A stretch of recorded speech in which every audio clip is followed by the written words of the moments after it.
What's up, YouTube? Let's see if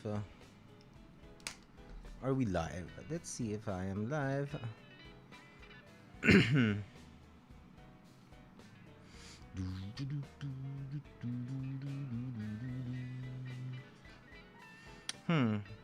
I don't even get notifications when I'm live.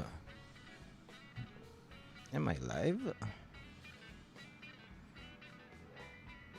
Oh, yes, I am live. Uh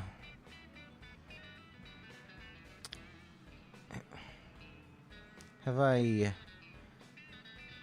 I hit my own notification bell? Let's see if anyone is awake right now and who can join me with this live stream. Actually, I don't live stream at usually at this time of the day. It is 2:49 a.m. over here where I'm at in the Philippines, and yeah, I was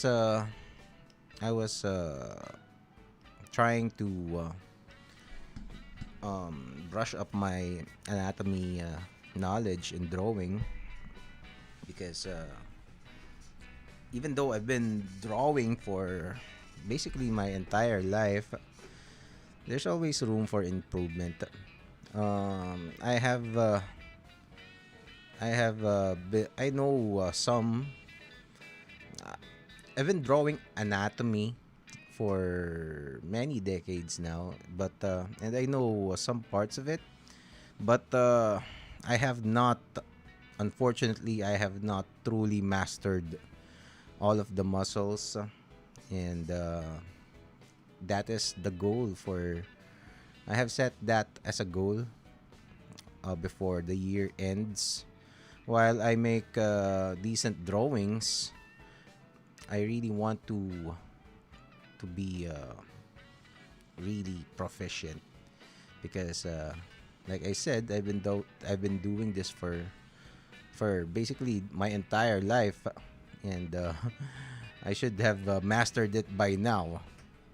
And unfortunately, I couldn't say that really. But good news is I am not dead, so that means I can learn it, and it's never too late. Okay, so while this is a Superman drawing that I did some I think last year, and looking at it now, parang mali-mali yung lagay ko ng mga muscles. So this could be better. And also the shape of the arms, parang while it while it is passable, parang I want it to be more intense. I want it to be more buff. Okay, so let's see. This is I want the muscles to be more defined than what I am doing, what I am applying, because the things that I include, that I put on the drawing, usually uh, my my philosophy is to make it more realistic, even though it's stylized, because it's kind of my pet peeve to. That's why you see folds here in the costume. Parang if whenever I see superhero costumes that really hug the muscles, parang if in real life you wouldn't really see all of the details of the muscles, right? While I would like to maintain that, I would like also to explore what I can do if I include all of those details, and include the anatomy, the way, let's say, David Finch, uh, sino pa ba? Si David Finch and yung mga ginagawa ni na Miko Suwayan, ni na Steven Segovia. Yun. Uh, let's see. Let's see. So that's what I'm trying to accomplish with these exercises. Okay, so since I already have this drawing before, so I'll just revise it. Okay, so I'm gonna erase the the the arm here, say goodbye to it, and also this arm later, para and then redraw it. Okay, so let's do that. Okay, so I'm kind of okay with this hand for now at least. So let's just leave it there and just do the arm. Okay. So we're gonna use a blue pencil, digital. I'm using Sketchbook Pro, by the way, if you are wondering. And this little app, actually, ano yan? uh, may webcam ako na isa at nakatutok lang sa phone ko. So this is Anatomy for Artist app. So this is a 3D model of the muscles, the human muscles that I will use as reference to draw. Okay? Kasi hindi ko nga kabisado yung mga muscles. Okay, so let's start. Typically I just use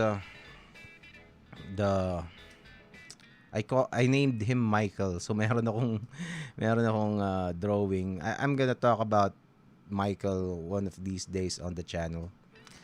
But for now, let's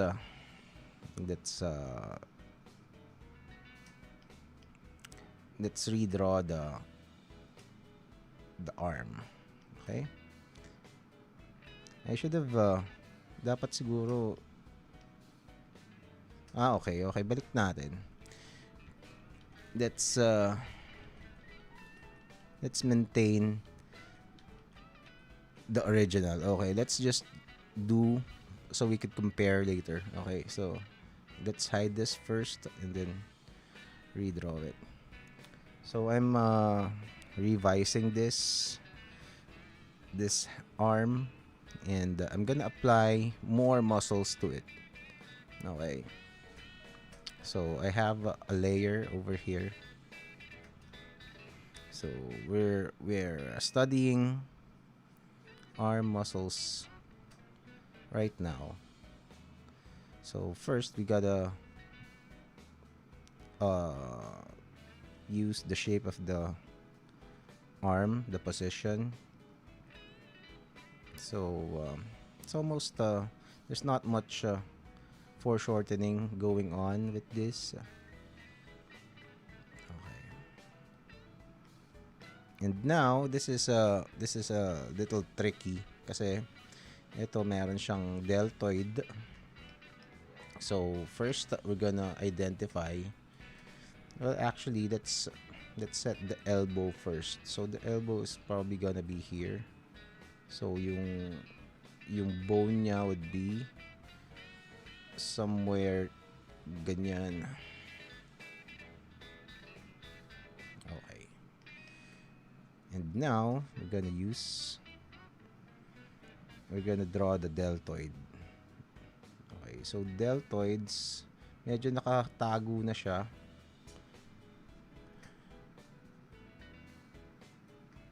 And we're gonna do the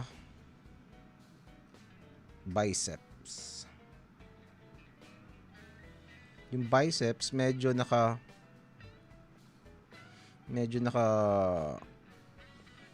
bulge ng konti kasi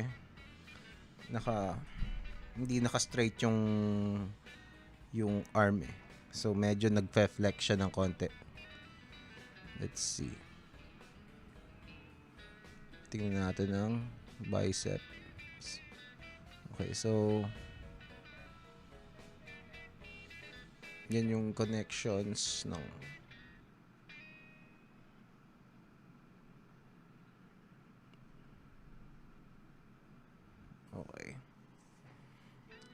Let's use that as reference.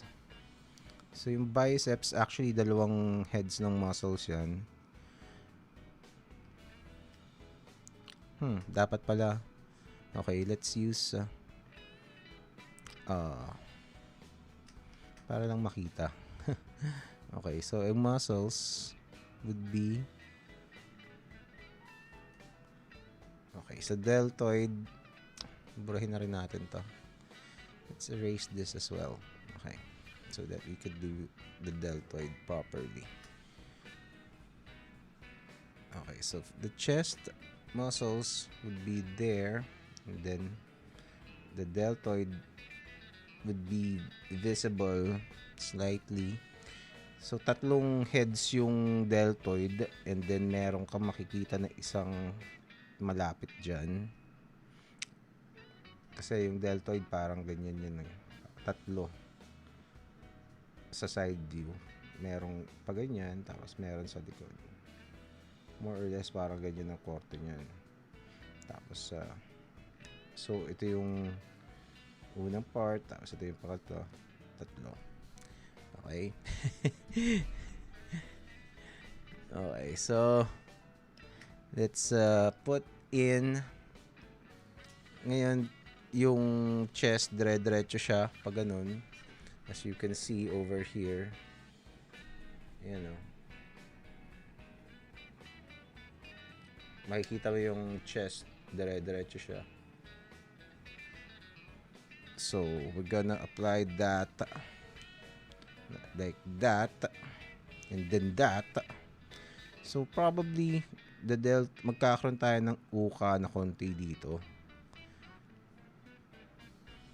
which is not included in my first drawing. Yung sa akin wala, ayan oh. Although meron pala ng konti. At saka ang liit nung deltoid ko kanina. Nandun sa parang bitin. So that's why those subtle differences makes a lot of difference eh. If you're not parang alam ng utak mo for some reason that na hindi siya sold. Parang may mali dun sa ginawa mo, sa nakikita mo. Although it registers as an arm, may pagdududa pa rin eh ang utak ng tao. Okay, so let's have that. Okay, so tanggalin din natin tong lats niya. Probably we're gonna fix that as well. So dito, okay, medyo nag-flex siya ng konti. So teka, I'm drawing on the wrong layer.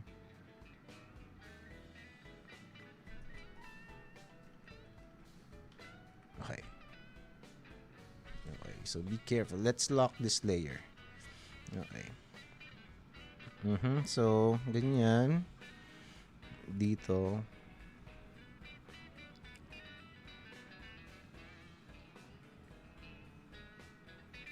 Okay, it's not important for now.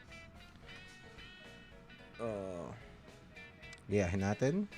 So it's just a matter of copying the muscles. Okay, pwede nating i-zoom in para mas makita natin. This is tricky. Ito sayang hindi na po-post tong ano ko eh. Itong 3D model eh. Pero maganda sana kung nakikita mo yung maganda sana kung nakikita mo yung buong details.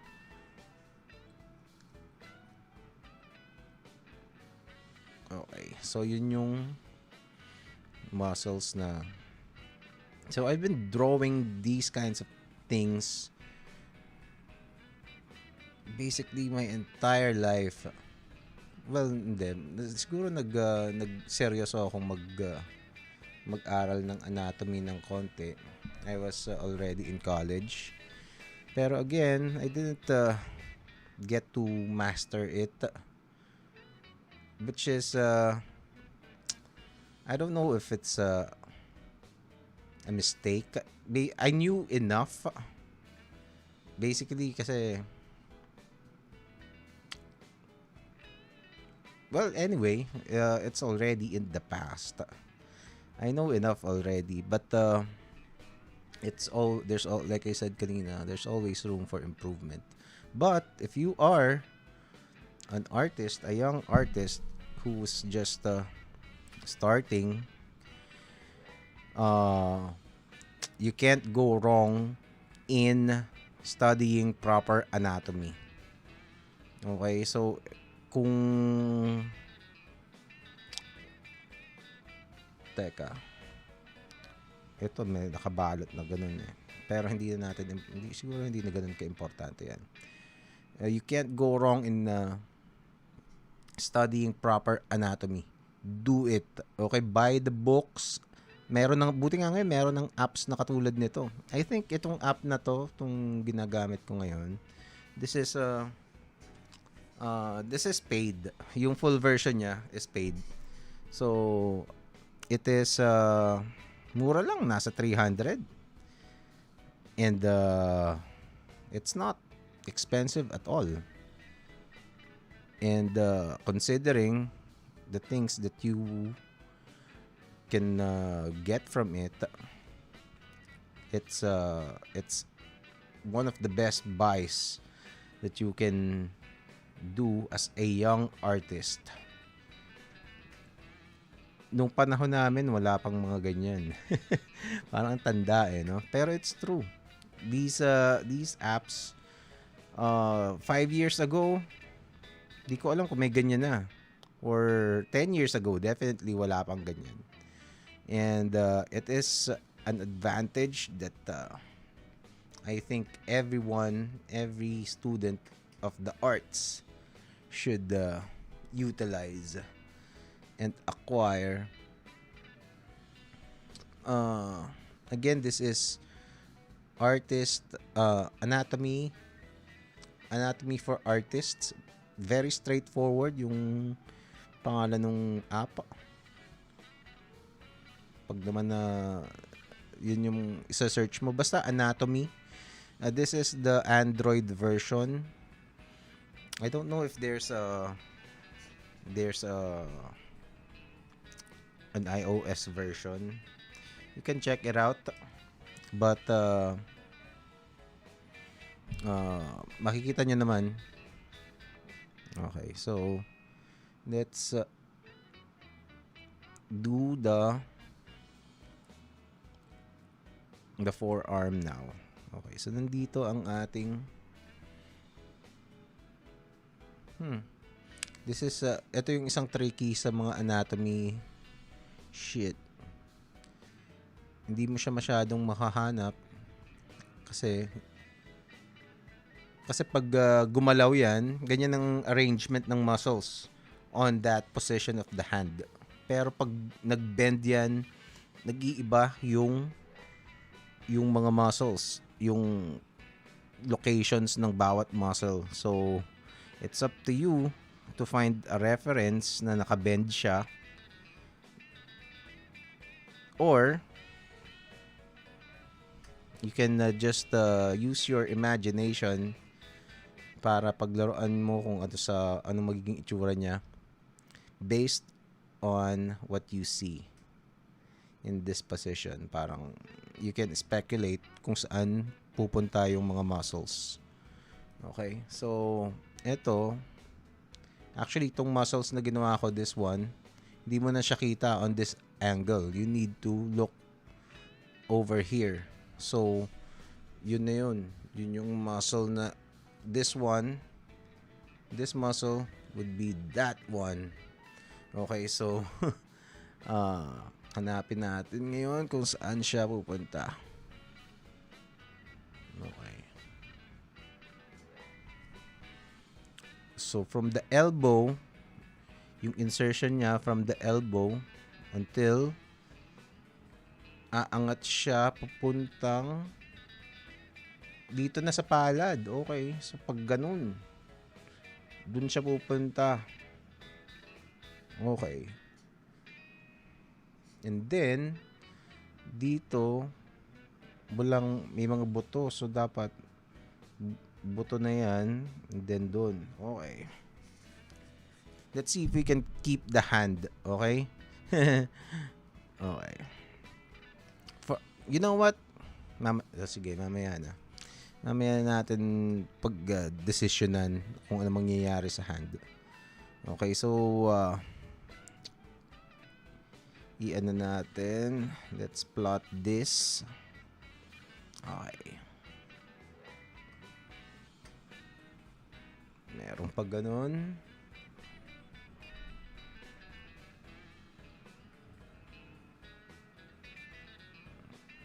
Teka.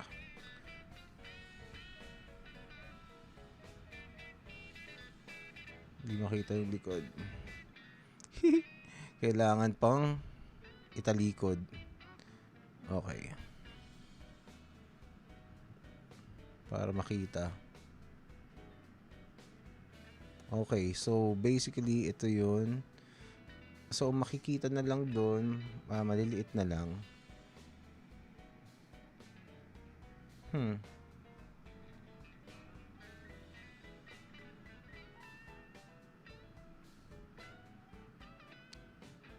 Yun lang makita eh. Nakaharang yung puwet niya eh. Okay. So, buto na. Ito na nga lang. Yun lang makikita. Okay. You know what? Let's erase this hand too. Okay? Para masaya. Let's start over. Okay.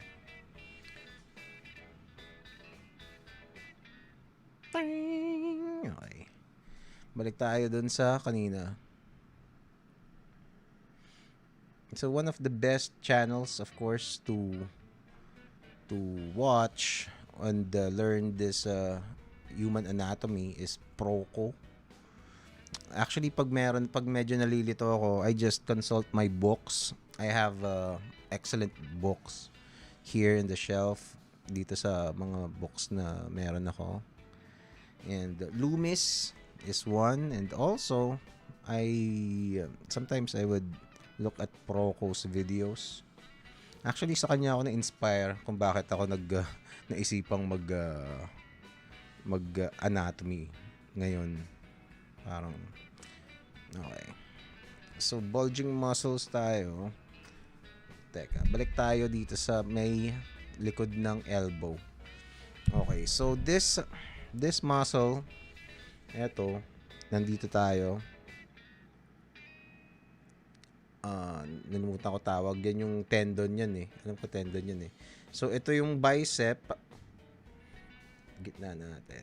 So, ito yung bicep. Meron siyang muscle na nandun sa ilalim. Halos kasing laki din siya ng bicep. Pero dahil nadadaganan siya, hindi siya masyadong napapansin. So, yun yung nakadiretso sa loob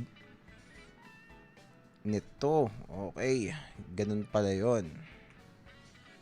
Okay. So, from here, merong 1, 2, 3, 4. Tapos 5. Ito yung kaninang pang-5. So, meron tayong 5 na ganun. Tama ba? Isa medyo nakaganyan. 1, 2. Pucha, hirap ito. Teka. Tapos, dire-diretso siya. And still, meron pang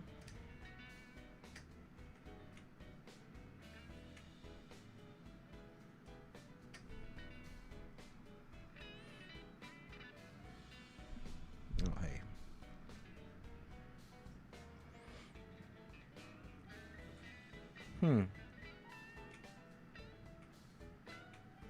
Teka. Medyo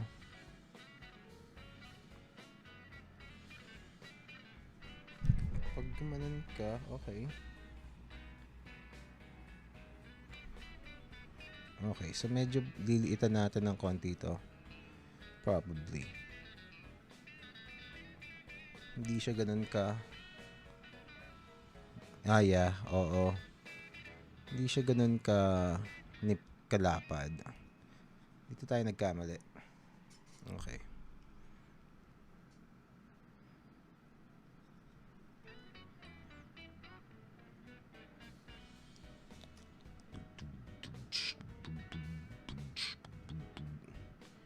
So, dyan lang siya. And then, it's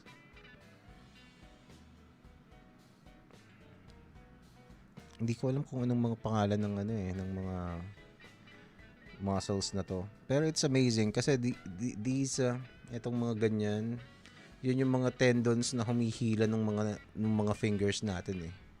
So kaya siya nahihila. And if you want one awesome thing about studying anatomy is makikita mo kung gaano kagaling ang pagka-design ng katawan ng tao. It is truly a marvelous machine.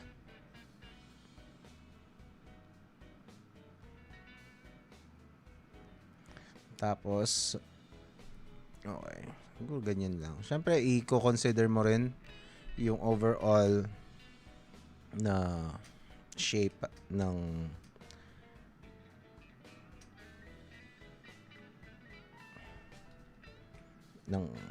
arm, ng forearm. Okay. You know what? Parang mali pa rin eh. Ulitin natin. Okay. Parang hindi ako naniniwalang ganyan yan. Okay, so let's start from this side. Okay, so i-drawing natin tong muscle na to sa kabilang side. Kasi ang shape ng forearm would be parang actually according to Proco, which is accurate naman, para siyang drumstick ng yung paa ng manok. Ganun. So, which is tama pag tinignan mo, 'di ba?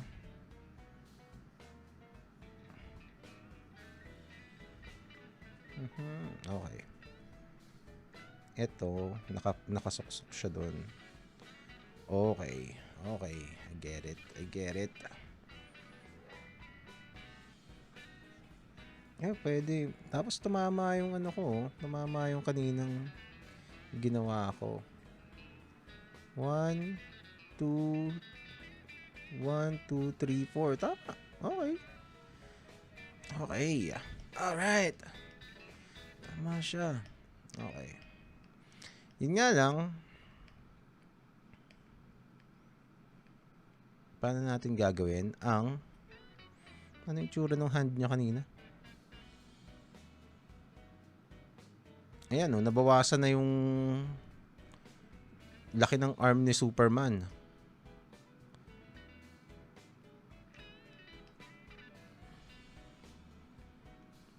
Siguro napadlaki ng konti yung deltoid natin. Bawasan natin ng konti.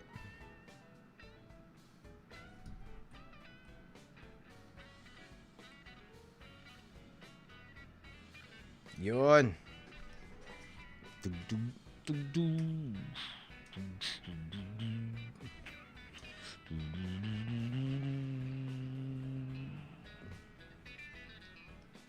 Magiging lean masyado si Superman So masyado kong nilagyan ng ginawang muscles lahat. So dagdagan natin ng taba. Kasi syempre what's covering the muscles would be skin and in the middle of the skin and in the muscles merong fats.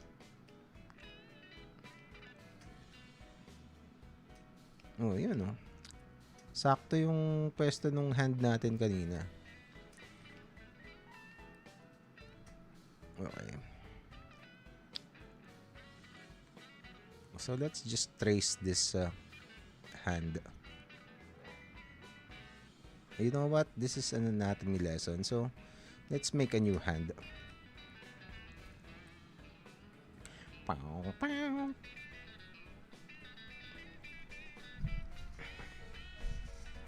So another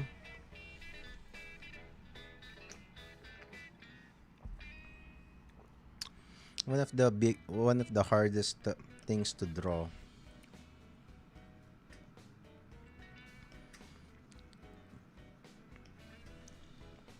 is the human hand. So, madaming paraan kung paano i-drawing yun. Pero the thing in the secret really, or not really secret, pero kumbaga ang key para magsimula ng pagdodrawing ng effective ay understanding shapes. Okay, so lahat ng bagay na dinodrawing, including the human body and all of its parts, have shapes. Like let's say the finger.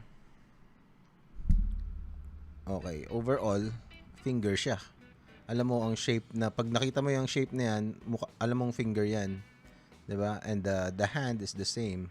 But then the finger is consisted of many different segments. 3 segments sa isang finger. 4 pa kung isasama mo yung nandun, yung buto dun sa loob ng hand mo, 'di ba? So each segment could be a cylinder and so on and so forth. Isang ganyan until they form a finger together. And yun. Again, check out Proco on YouTube if you wanna know more about that. Dito dahil teka, nawala ako. Teka, parang mali yung ginawa ko ah. Ang ginawa ko, medyo dahil nakaganyan siya, mag-iiba na yung shape ng hand ko. Tama. Hindi na pwede to. Iba na, mawawala sa hulog. Which is, ano bang mas maganda? Sige. Gawin natin tong hand na ganito ang pwesto. So, again, yung wrist, ang hands would be, if you're gonna break down, it's a very complicated shape ang hands. Parang millions of planes ang meron yan. Pero, you can simplify that dito when you draw the palm, isang square. Ganyan. Actually, parang ganito siya. Parang trapezoid na hindi ganun ka. Tapos medyo naka-arc to. So, parang palakol. Ganun. Pero pag naka-side view yan, pag naka-3D, medyo nakaganyan yan. Ganyan ang itsura ng nung palm. Yung the basic shape ha. Hindi yan yung syempre. Tapos each pwede mong lagyan ng knuckles dito. Yan. So dun ka maglalagay ng mga fingers. Okay? So gawin natin 'yun. And I'm just doing this para makita nyo. Pero if I'm pwede ko nang i-wido to actually. So, I'm just gonna add the thumb here kasi naka-clench yung fist. And then, ito yung yung 4 na fingers. And since naka-clench yung fist niya, you can always just look at your own hand. Diba? Hindi, yun na yung gayahin mo. Diba? So,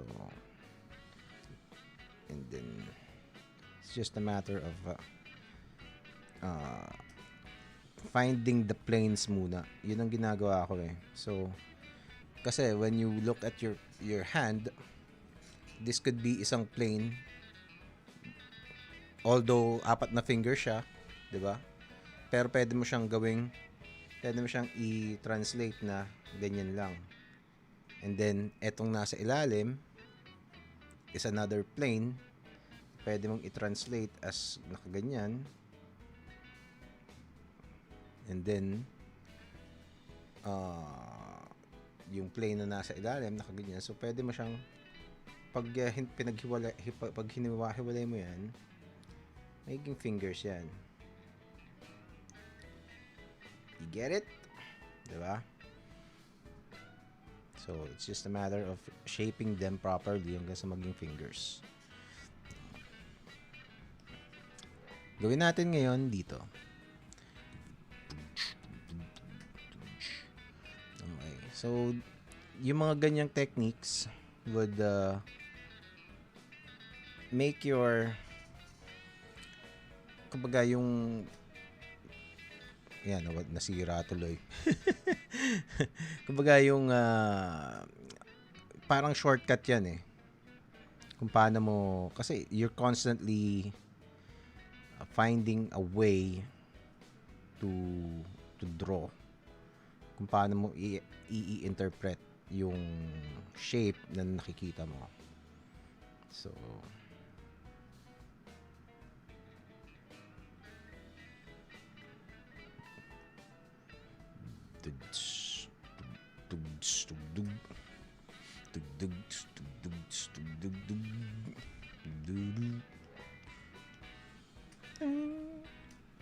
okay. So, from here, you just add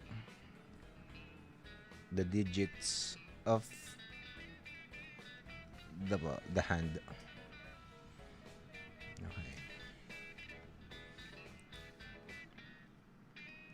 Diba? Mukha na siyang hand. Teka. Burahin natin ng konti itong para maging mas klaro. Okay? So,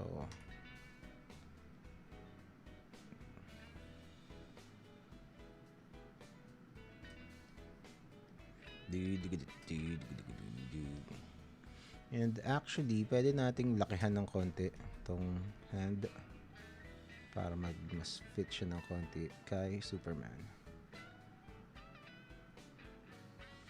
Dahil sa Superman siya, malaki ang kamay niyan.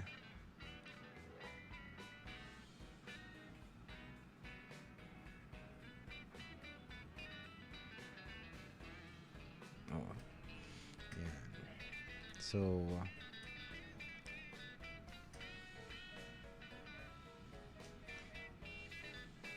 and now we're gonna redirect some of these muscles.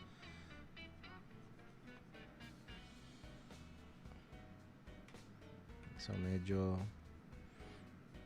pag ganun siya. Actually, hindi naman makikita masyado yan.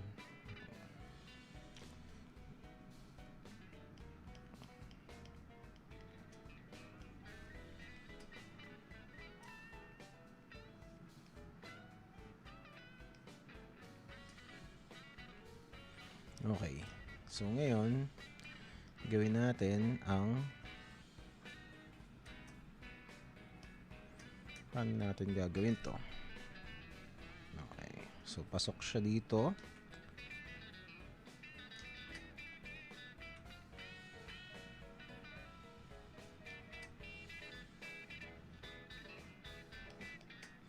And then,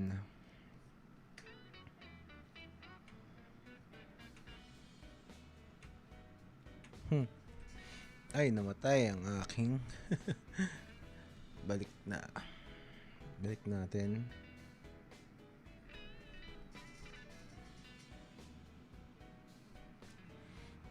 Teka, let's consult the app. Okay.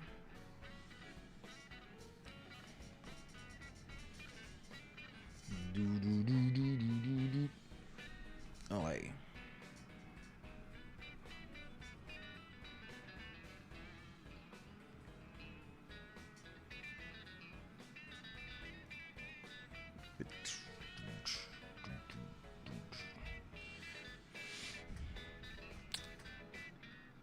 So itong tendon na to, hindi na masyadong nakikita yan eh. Kasi it's I suppose it's too thin. At saka parang nakabalot siya dito sa isang mga muscles. And then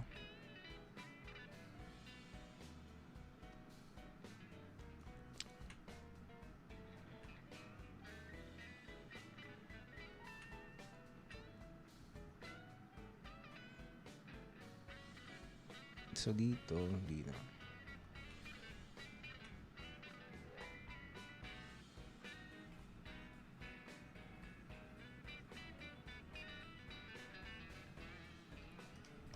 Okay.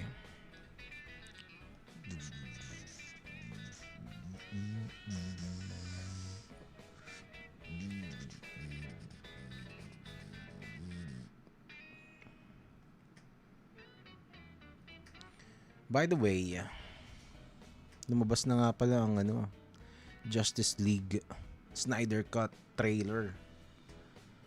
A lot of people are very excited. Me, okay lang. Okay naman. It's great na meron silang... I definitely watch it. And I don't know if I'm just really hyped about that.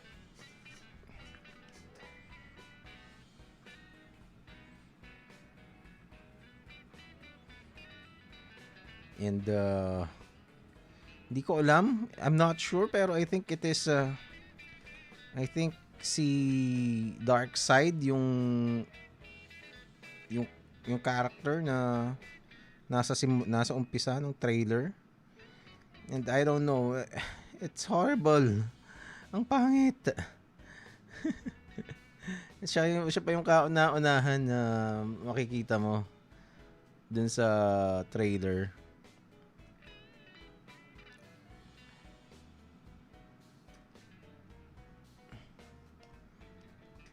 Okay.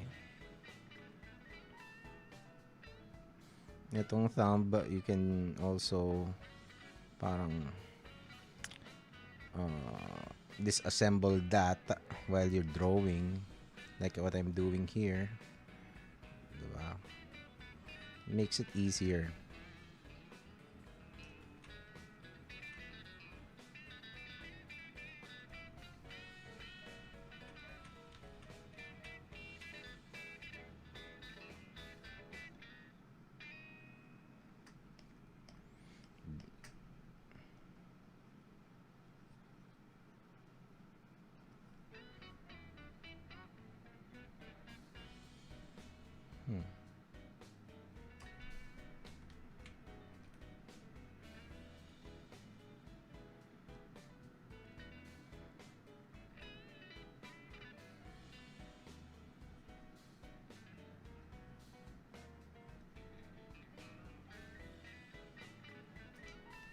Okay.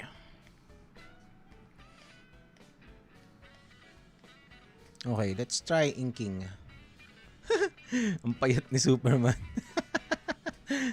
Okay. Lagyan naman natin siya ng konting taba.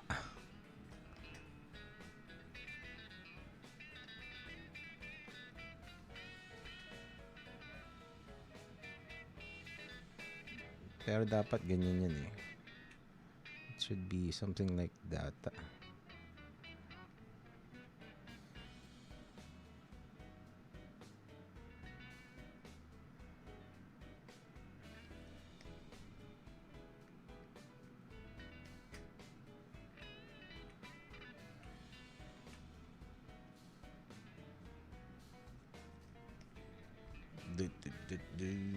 Okay.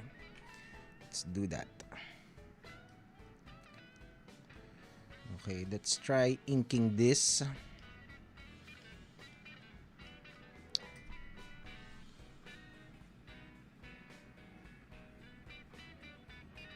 It's a chest. Okay, let's see if we should fix the chest as well. I think we're gonna end up redrawing everything sa Superman na to. Okay. So from there,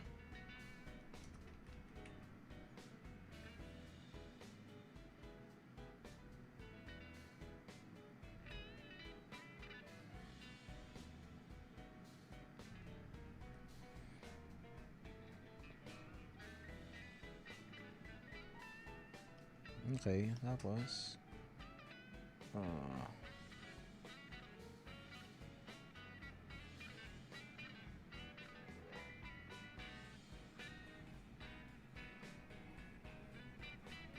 meron konting ganun. Okay, ito naka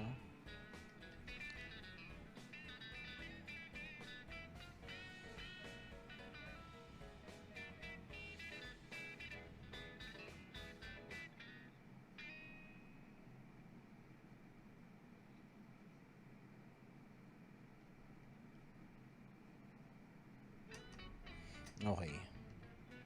Let us erase the abs.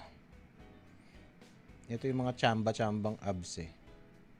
So, ayusin natin yung hindi nang chachamba. Oops.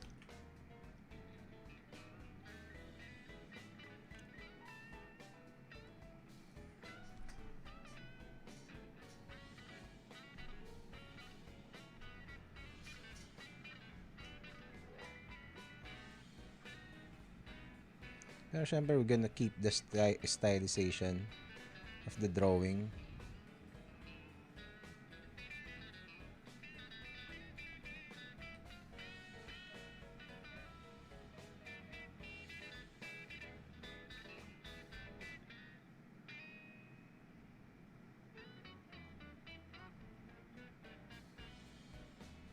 Okay, ganun pala yun.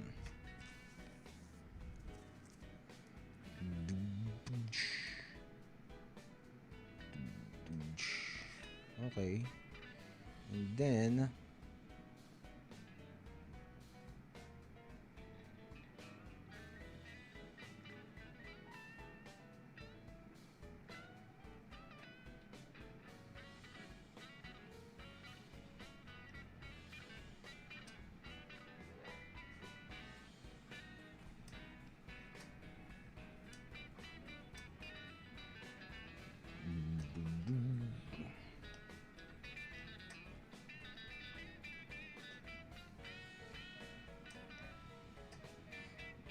kailangan mo meron pa lang.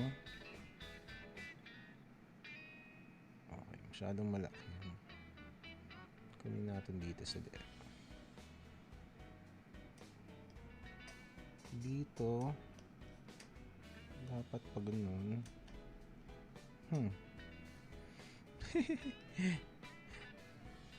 Tanggalin natin tong abs mo, Superman.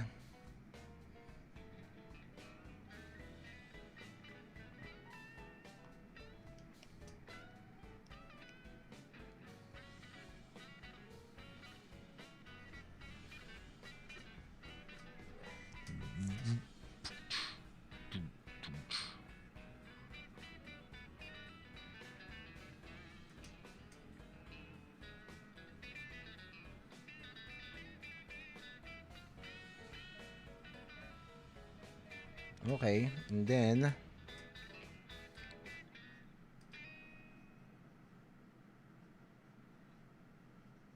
so the abs okay pa naman siya.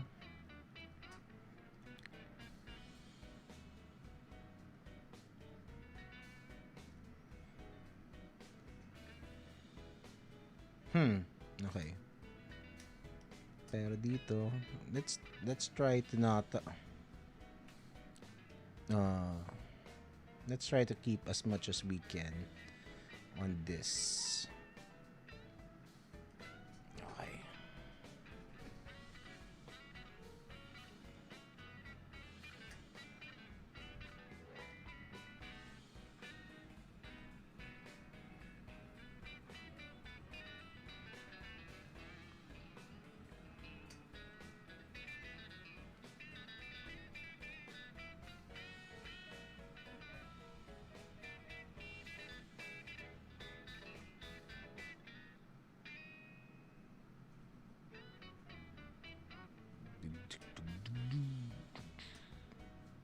Oops.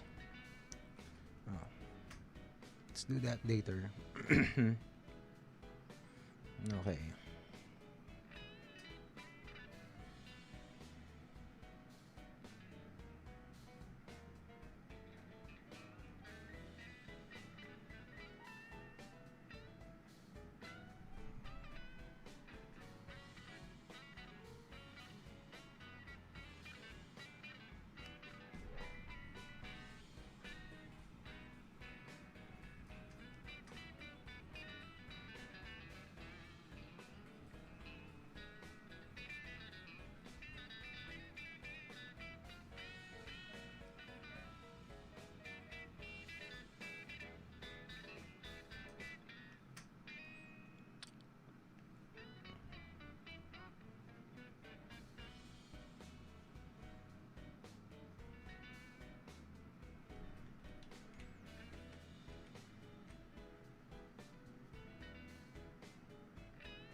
One, two, three, four, five, six, seven. 7, 1, 2, 3, 4, 5, 6, 7. Okay. Hmm. Pwede. Pwede.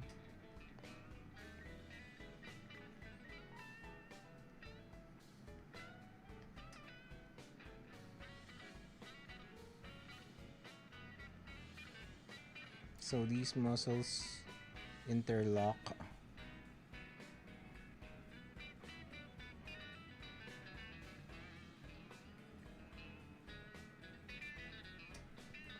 Ito diretso na dito sa chest.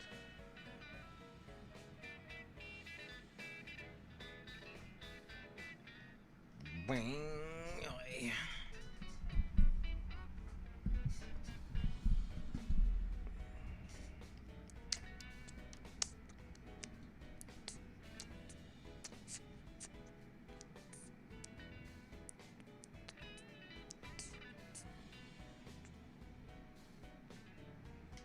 So the ribs would be somewhere there.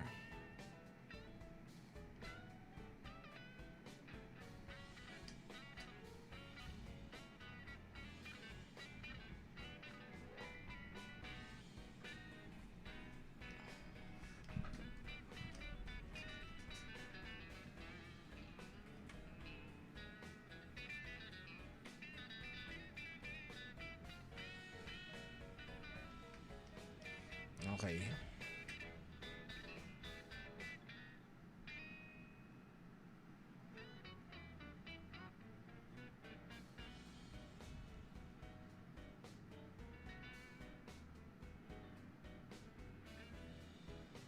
Ano ba yan?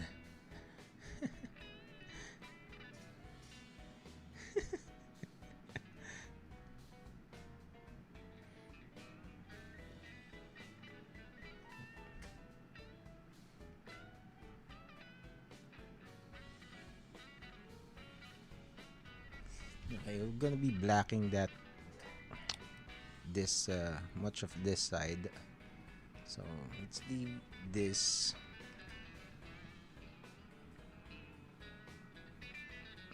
like that for now. Okay, hindi na natin, I suppose we can revise a little bit din tong chest, just the chest, huwag na yung chest piece. Huwag na yung logo. Okay.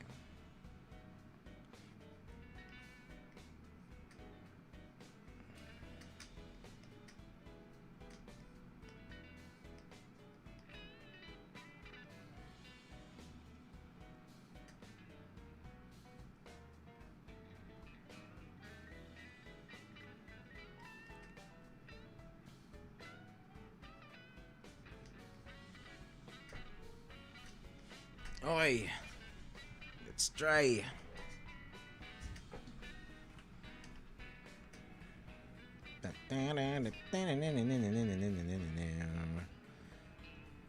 Okay.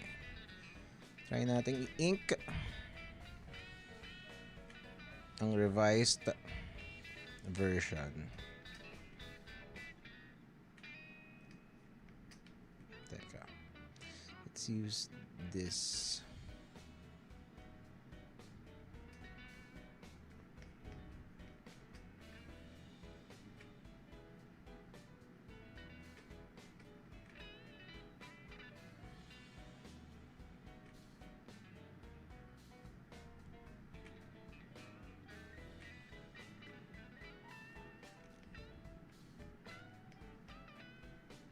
Then,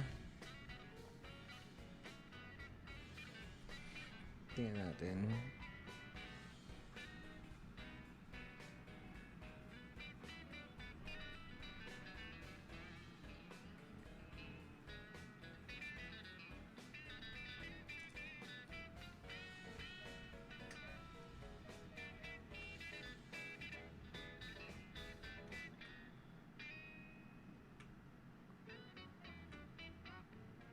Oops.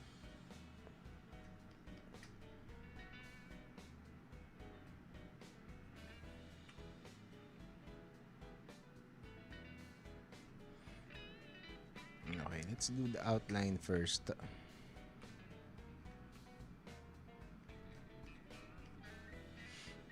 Actually, I already have something here. So, this is Doomsday Batman. Okay, so I actually drew this first and then thought I'd add something. So, I'm just adding Superman over here. So, this is the first version that I did. And parang I thought I'd make him more muscular. And at the same time, brush up on my anatomy knowledge. So I have just finished some work and I have some free time to sketch, and it's rare already that I get to sketch during my free time, and I'm planning to change that a lot. Usually on my free time these days, I would be playing, or I'd be watching something, and well, anything other than drawing. But now, since drawing is already my profession, basically. But even before, I used to draw so much more back when I was younger, and for some reason,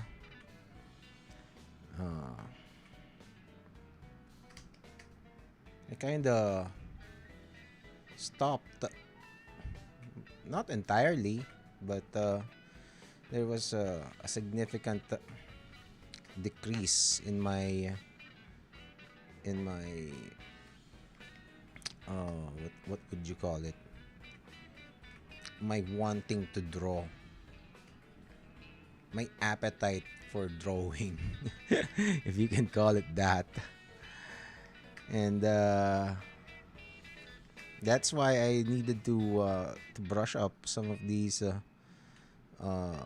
anatomy knowledge that I think had deteriorated over the years, and well, I never mastered it thoroughly anyway. So, but now is the time that I learn it properly.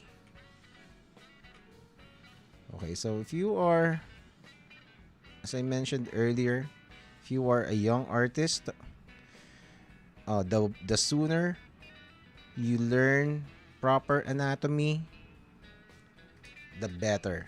Take it from me. Take it from me. Um, don't think that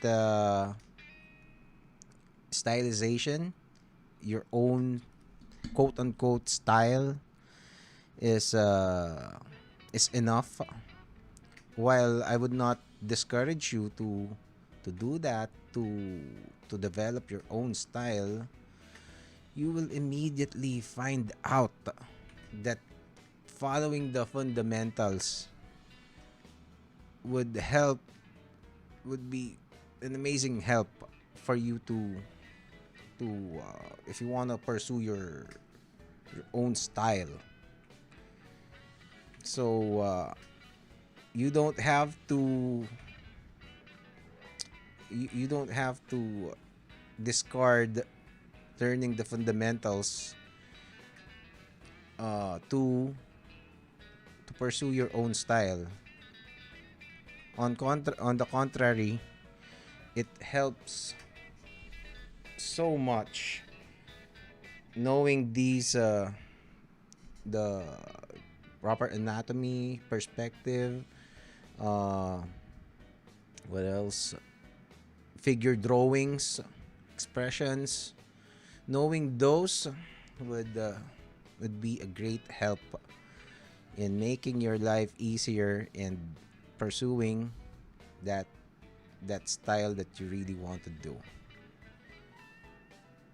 If you and you will discover that the styles that you are attracted um, as an artist, let's say any, well, actually any genre, manga, uh, what else, American comics, even the cartoons, those that really make it, you will find out that somehow they are related to proper anatomy and the fundamentals, so to speak. So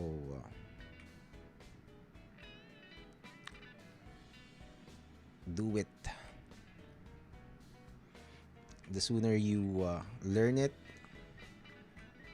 the better for you. And it is an advantage because not everyone go out and pursue this. Don't be like me.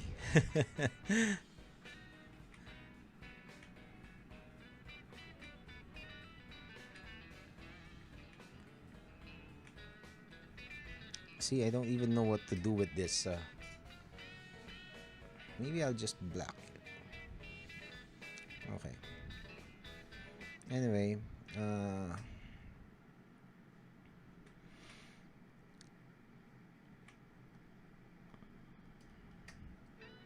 what else? Okay, so this is a little tricky. So you would want to have a bulge over here, and you want this to resemble something like a brick. Okay,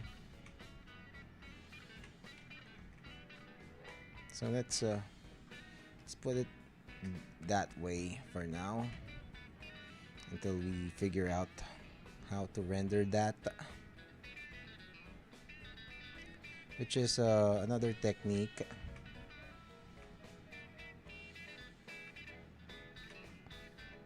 they use in the atelier style of drawing.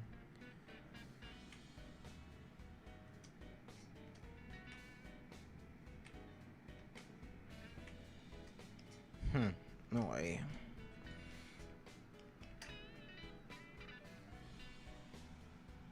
Should we? Why am I looking at my own muscles? I don't have these cuts.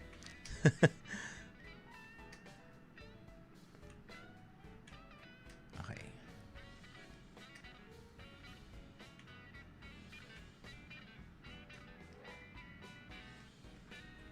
The the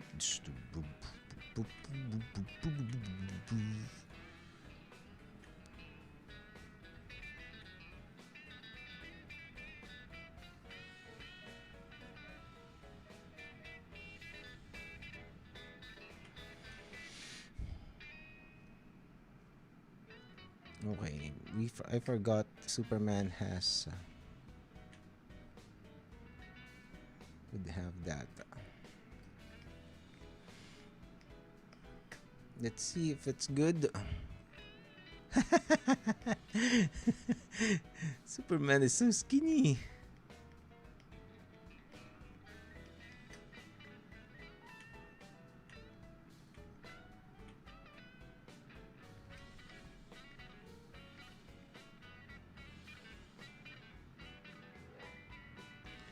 Sino to?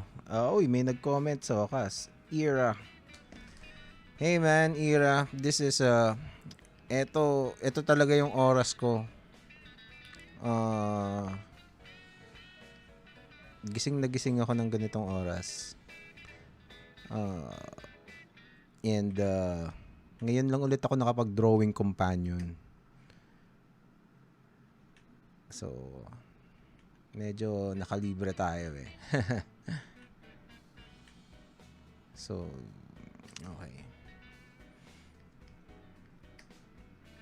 Okay, so if you are an artist, you can comment. If you want art advice, career in art advice, I think I'm a little qualified to answer some questions and some queries that you may have as a long-time professional illustrator. And I don't know everything, but I know quite a lot, and I am very willing to share. So all you need to do is ask. Wala nga lang sisihan. Pagpalpak yung Pagpalpak yung advice ko, walang sisihan. Hindi, pero joke lang yan. I really, one of the things that I enjoy, honestly, kung bakit din ako nag-podcast is because I like sharing thoughts. I like sharing things that I know to people kahit hindi ko kilala. And because you know what? I've been in that place many times before. And I often wonder, hindi na masyado ngayon eh, kasi tumatanda na rin tayo. Pero back then, when I was younger, and I was starting to learn things about life and the world, how things work in the real world, mga ganyan. Learning things about money, learning things about relationships, self-development, and I wasn't lucky enough to or I wasn't blessed enough to have people that can mentor me. So I had great mentors, but most of them would be in but alam mo yan, walang parang most of the time, yung mga mentors na tinuturing ko, I just observed what they did. Parang hindi talaga sila umupo sa tabi ko to teach me shit, 'di ba? Pero I learned from them by observing what they do and how they did things, and basically ginaya ko yung mga ginawa nila. If I had questions, I asked. And naisip ko if what if meron akong tatay na katulad ni sino ba? Tony Robbins. O kaya tatay ko si Jordan Peterson, kunyari, 'di ba? So, if somebody who is really smart, articulate, can teach you stuff, and fortunately, there's YouTube, and eventually, I stumbled upon these amazing thought leaders, and it basically changed my life, changed how I see things, changed yan sina Joe Rogan, which led me to podcasting, and it's kumbaga parang I've mentioned many times in the podcast, kaya ako ginawa yung podcast is kasi nakita ko na walang Pilipino na gumagawa nun dati.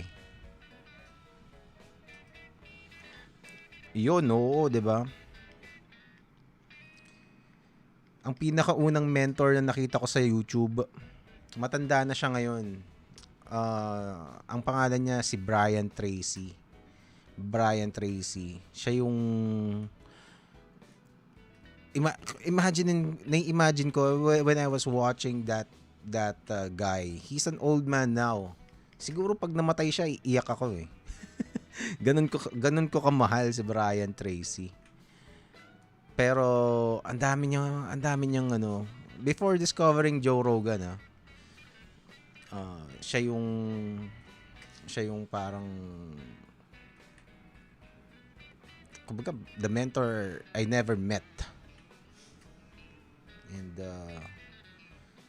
if you can look him up, I highly encourage you to look him up. Kaso yung ibang mga videos niya parang wala na eh. Parang may hindi ko alam kung although meron pa naman, may mga videos ka pa naman na makikita about him. And a lot of things that I share on the podcast, especially about self-improvement and confidence, na natutunan ko sa kanya.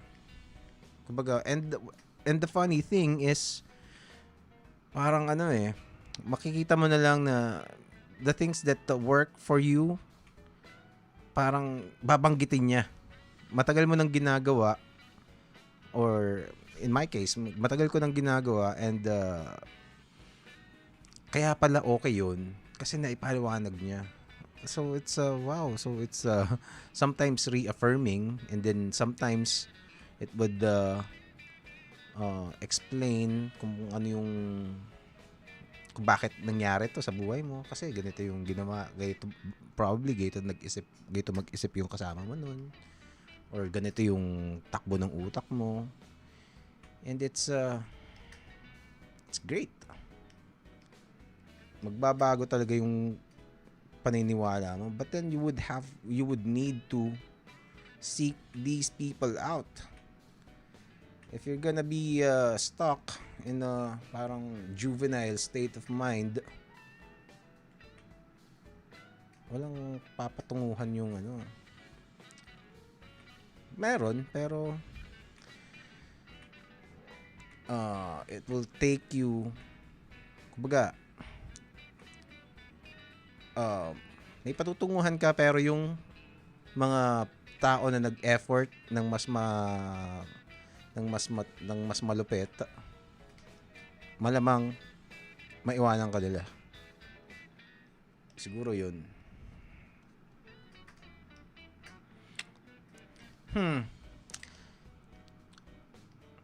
Looking at this,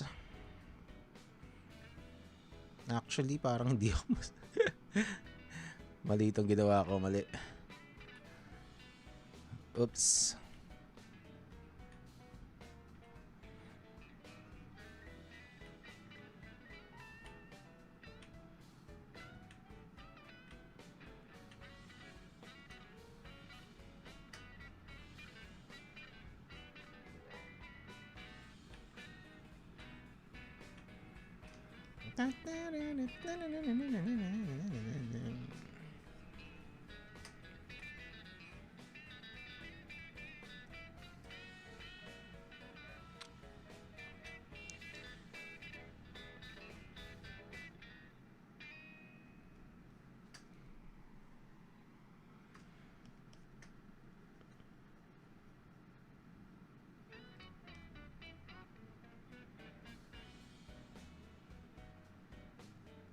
Actually, natabunan pala yung isa. Okay. I-adjust natin to. Natabunan yung isang muscle. Kasi naman, binura ko yung ano eh. Hanggang dito lang dapat eh. Hanggang dito lang dapat siya. Nagkamali ako ng trace. Kaya pala.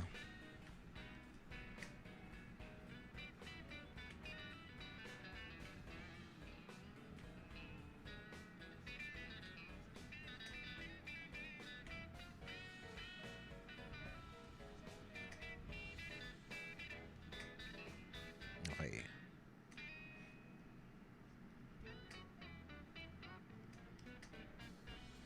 Magagalit si Pro ko sa akin yan. And anyway, yung pinagsasabi ko.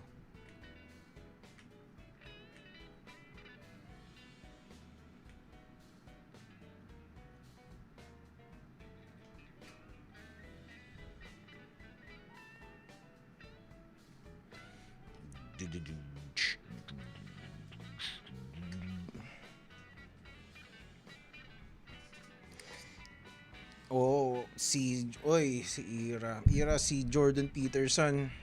Oo, may sakit siya eh. Pero I think nagpa-rehab siya recently. Hindi lang ako masyadong updated kung bakit, pero alam ko meron siyang sakitin talaga si Jordan Peterson. Meron siyang mga uh, immune basta sa immune system niya meron siyang disease about that, and basta it affects him, yung depression, yung halos lahat, his entire being, yung mga allergies, ang dami niyang allergies because of that. And ang isang nakatulong sa kanya, ang dami niyang sinubukan ng mga diets. Parang sinubukan niya lahat eh. And ang isang nakatulong sa kanya is yung carnivore diet na tinatawag niya. So basically, ang kinakain niya lang steak. Tapos hindi ko alam kung may parang hindi niya nilalagyan ng salt eh. Basta pure na yun yung sinabi niya dun sa mga podcast. And recently, he got parang nakalabas na siya sa rehab, and ang unang podcast na pinag-guestan niya is his daughter's podcast. Yun, isa pang hero ng internet yan, si Jordan Peterson. If you're gonna look up Jordan Peterson, pag ginugol mo siya, there is a chance na ang makita mong page is an article na smear towards him, saying a lot of nasty things about the guy, na kesyo sexist siya, kesyo Nazi siya. Huwag kayong maniniwala sa mga ganun. Huwag kayong maniniwala. Dahil there's a kagagawan lang yun ng ano yan, ng culture war sa US, sa Europe, and itong mga intersectional social justice warriors. To them, Jordan Peterson is a huge threat.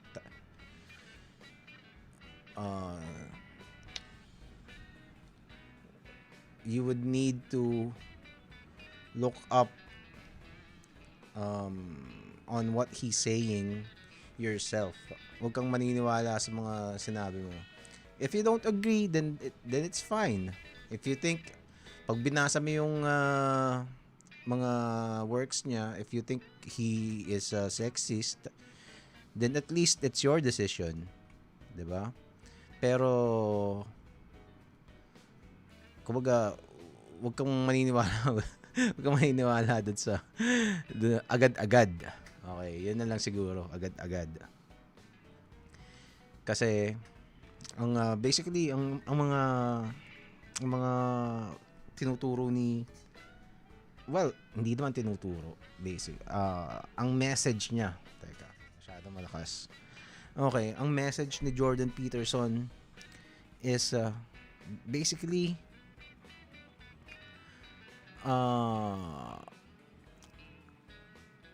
being responsibility, and a lot of these virtues na sinasabi niya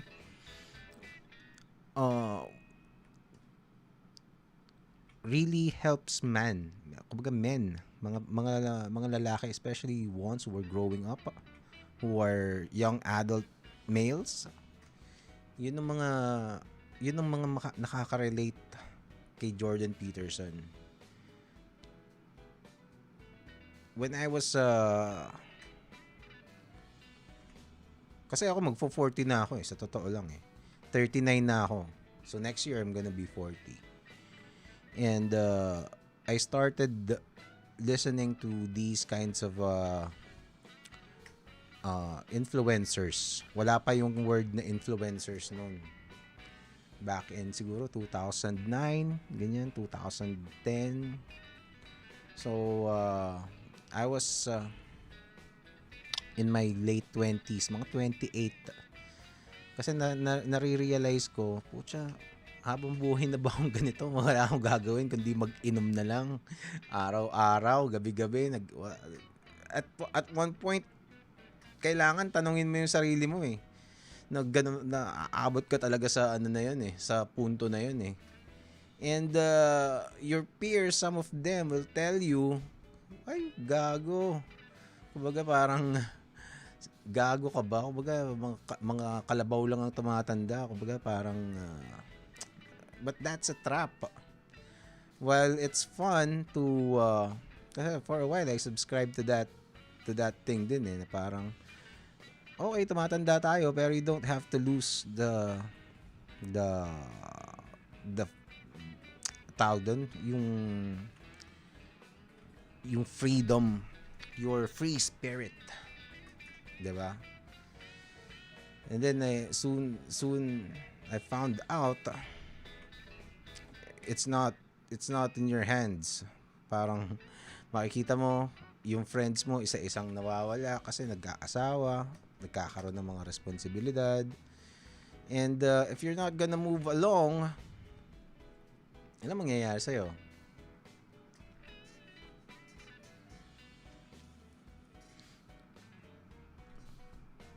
Ayan, si Ira, meron ako nun dito sa likod ko. 12 rules for life. Ang isang rule doon, napakasimple lang Actually, teka, kunin nga natin. Kukunin ko pa ba? Basically, ang isang rule doon na naaalala ko,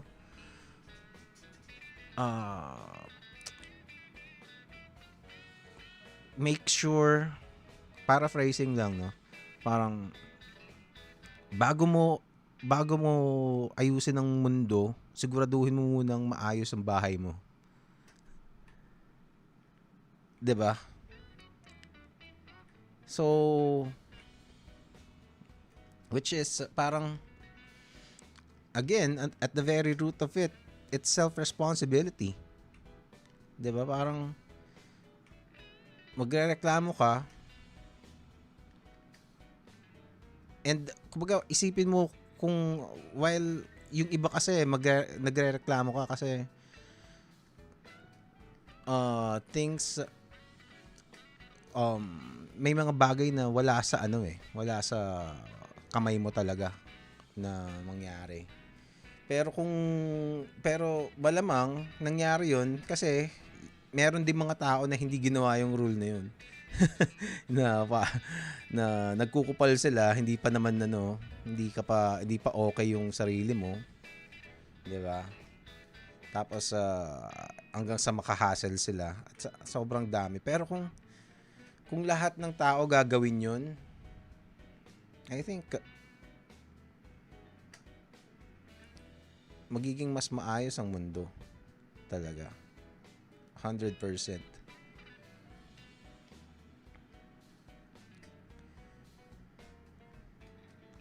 12 rules for life. Teka, hanapin natin ang 12 rules for life. Hanapin natin yung mga kung ano yung mga 12 rules ni Jordan. Si paring Jordan Peterson. Teka. Nasaan yung window ko ng... Ito ba? Hindi. Pero ang pinapakinggan ko ngayon recently is Tim Pool.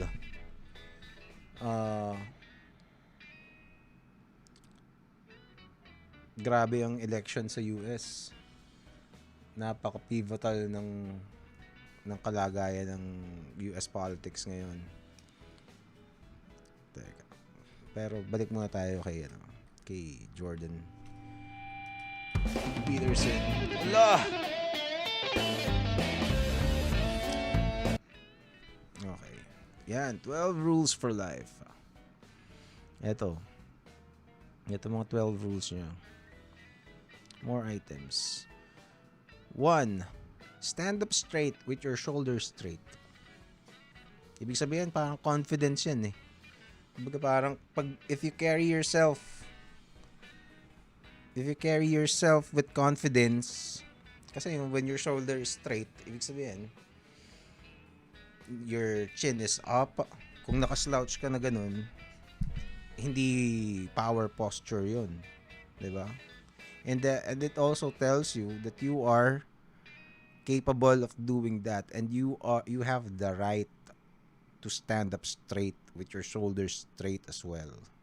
Kasi a lot of people parang parang if you believe that you're a loser, then loser ka talaga.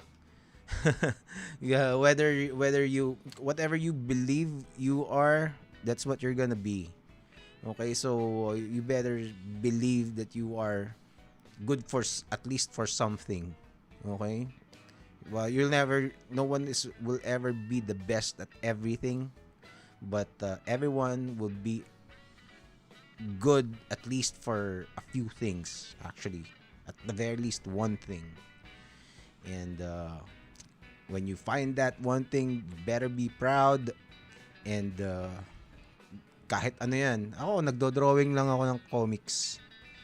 Eto, nagdo-drawing ako.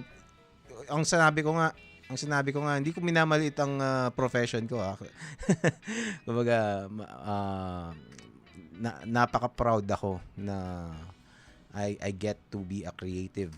Pero nung nag-pandemic, I was asking myself, parang, syempre may mga frontliners, 'di ba?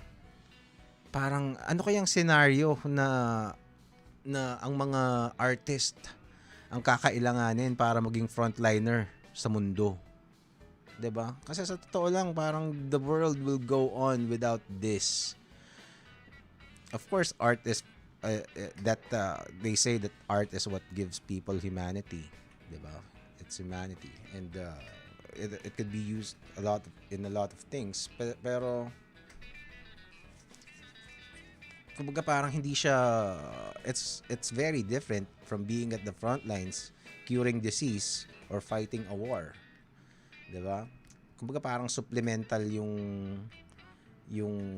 ano ng ano yung silbi ng mga artist para sa mundo.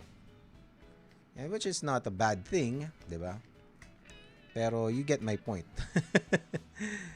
So and my point is, kahit gaano ka liit ng tingin mo sa isang bagay na meron kang talento, hindi maliit yun.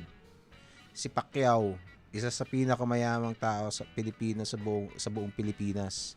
Ang talento niya, makipagsuntukan. 'Di ba? Think about that. Ang talento niya, makipagsuntukan. Yun. Merong mga politiko, ang talento lang nila mambola. 'Di ba? Merong mga si Jordan, hari ng mundo, hari ng sports, magaling siyang magbasketball. Madaming nagbabasketball, milyon-milyon, baka bilyon ang mga nagbabasketball sa buong mundo. Pero kumbaga parang it's pero if you're gonna excel on something, kung sa tingin ni Jordan walang kwenta yung pagbabasketball, hindi siya magiging Michael Jordan. Kailangan pangatawanan mo at maging proud ka kung ano ka. Yun. And then ito, number 2, treat yourself like someone you are responsible for helping. Okay, so yung it's para ano yan eh. Teka, nagdo-drawing ako eh. Okay. Parang there's this thing na parang they always tell you that you need to forgive yourself para tunay na makapagpatawad ka. You need to forgive everyone, your parents, your ex-lovers, everyone, lahat ng mga nakasakit sa'yo, and then finally, you forgive yourself. And I've told that to some people, and may mga nagsasabi na yun daw yung pinakamahirap na gawin. Yun ang hindi nila kaya. Parang, kasi how do you forgive yourself, di ba? Well, ang isang way to do that, eto, Brian Tracy naman to. One way to do that is to treat yourself as somebody else. Kasi mas madaling magpatawad kung third person eh, or second person.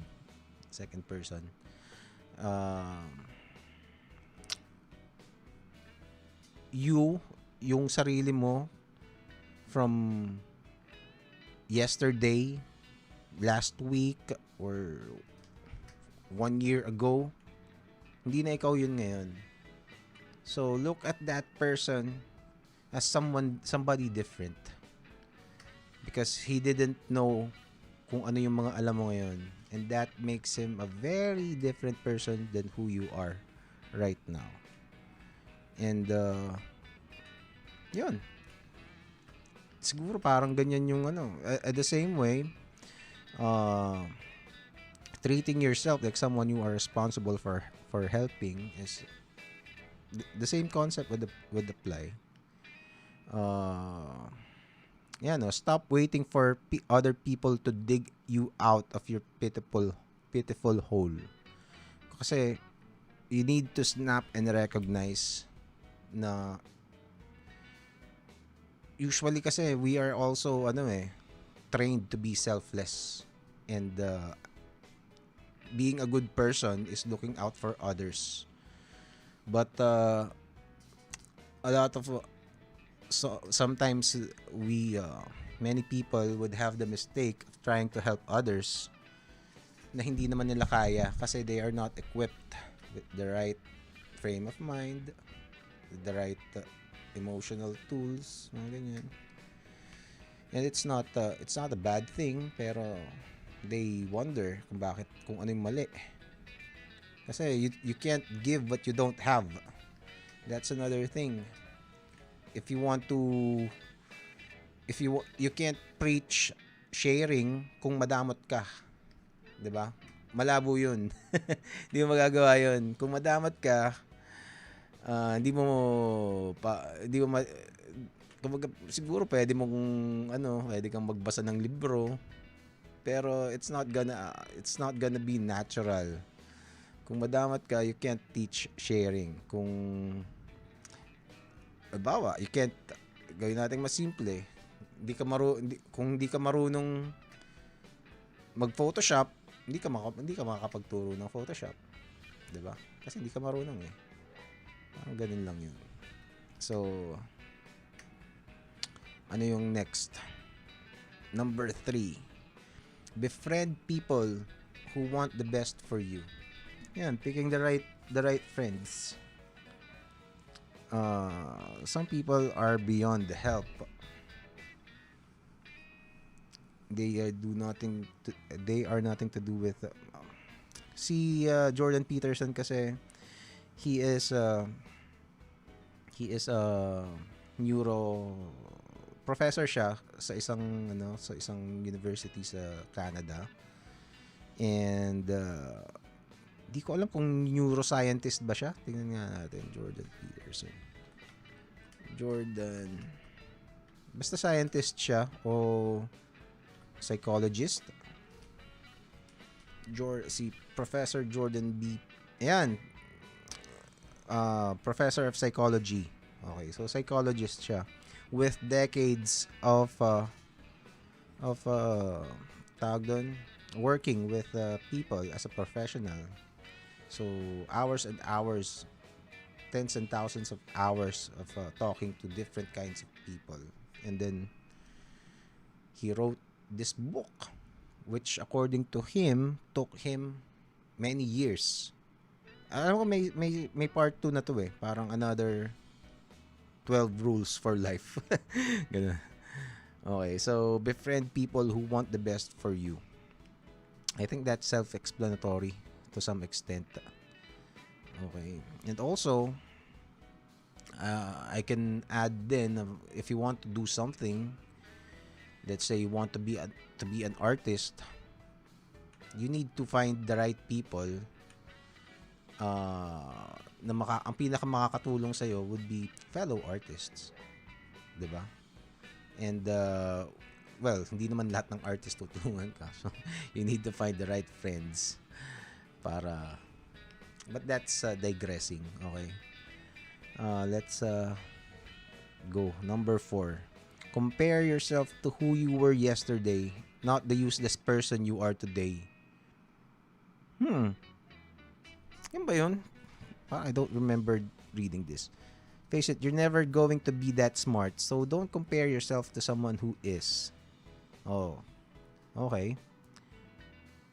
Okay. I get. Okay. Start by getting on your knees to pray, even if you don't believe in God. Atheists are merely people who are blinded to the true way of being. There, you feel marginally less useless already. Okay, so medyo spiritual yung approach nitong na to. Pero if you're gonna, kasi what I always say din, ito naman kay Brian Tracy naman yung wording na to is trap yun eh, when you compare yourself to others. Parang the only person that you need to compete ever in your life is yourself. Otherwise malamang you're gonna lose. But if you compete with yourself, win-win situation ka parate. Kasi if you become better, well, I think that's self-explanatory, 'di ba? magiging okay ka pag when you try to improve dun sa ano ba, katulad nito. Example, ito ginagawa ko. Nire-revise ko yung ginawa ko dati and by the looks of it, it's looking better. And yan. Di ba? Parang it's a win-win situation for me. And instead of maging bitter ako na putya, sobrang galing ni David Finch. Hindi ako magiging kasing galing nun. 'Di ba? And also this is gonna be parang your way to find your own identity. Kasi magiging hinahanap mo yung sarili mo eh. The more you enhance yourself, the more things that you learn about yourself. And pag nangyari yun, magiging there will be a lot more chance for you to improve. Kasi you will find deficiencies. And it's up to you. You need humility to accept pag hindi okay. Pero I don't know. Ako kasi hindi ako nahirapan na na maging to accept na hindi ka kumbaga kailangan mo munang okay, let's use this example again. Parang I realized na meron akong na may mga parts ng human anatomy na hindi ko alam, like this part. Feeling ko mali itong ginagawa ko eh. So I'm gonna find another reference. Okay? Teka. So speaking of David Finch, maghanap tayo ng drawing niya. Eto, nagko-comment si Ira. Si Ira, sabi niya, Ira, how about activism? Anong views mo tungkol doon, especially sa current state ng culture ng Pinoy na palasisi? Palasisi. I think lahat naman ng kultura palasisi eh. Sa US nga ngayon, puro sisi rin ang ginagawa nila eh.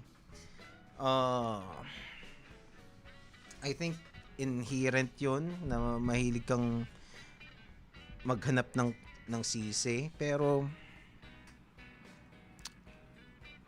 I think magiging personal level, it will fall into a personal level parati eh. Kaya hindi ako naniniwala dun sa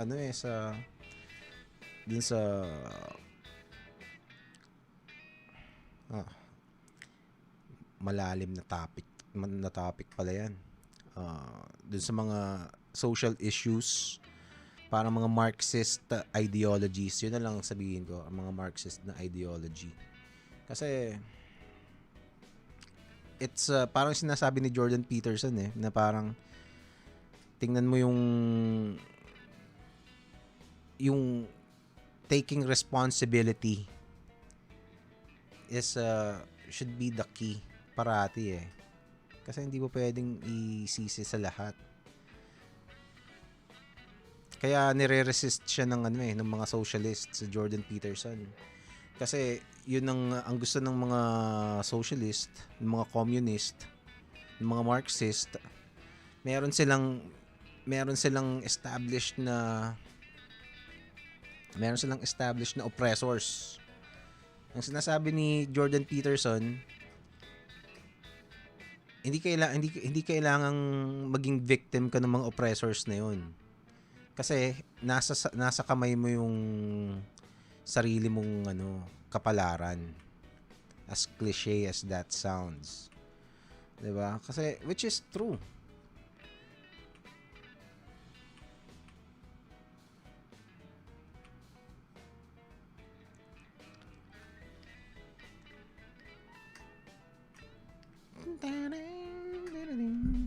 Eto, incremental improvement, kumbaga, araw-araw, ayusin yung mali sa'yo kahapon. Tama. Exactly. That's it. Kasi kung, another thing kasi is, lahat ng, hindi lahat, sa talang buhay mo, hindi mo malalaman lahat eh. 'Di ba? Yun yung sinabi ni ni Jordan Peterson pala kanina. Parang nasan ba 'yun? You're never going to be that smart. Kumbaga kahit basahin mo yung lahat, wala kang, hindi sapat yung buhay mo para basahin ng lahat ng librong nasulat sa mundo. Okay? At sa may mga libro pang hindi pa nasusulat. So paano mo malalaman 'yun? 'Di ba? So but then you make use of what you have, 'di ba? Kasi pag ang mangyayari pag tumigil ka, wala, by default talo ka, 'di ba? If you're just gonna ask for somebody to intervene and bail you out, whether gobyerno yan o nanay mo yan o kung sino yan, asawa mo, syota mo, 'di ba? Or somebody na inuuto mo. Pag inaasahan mo lang yan,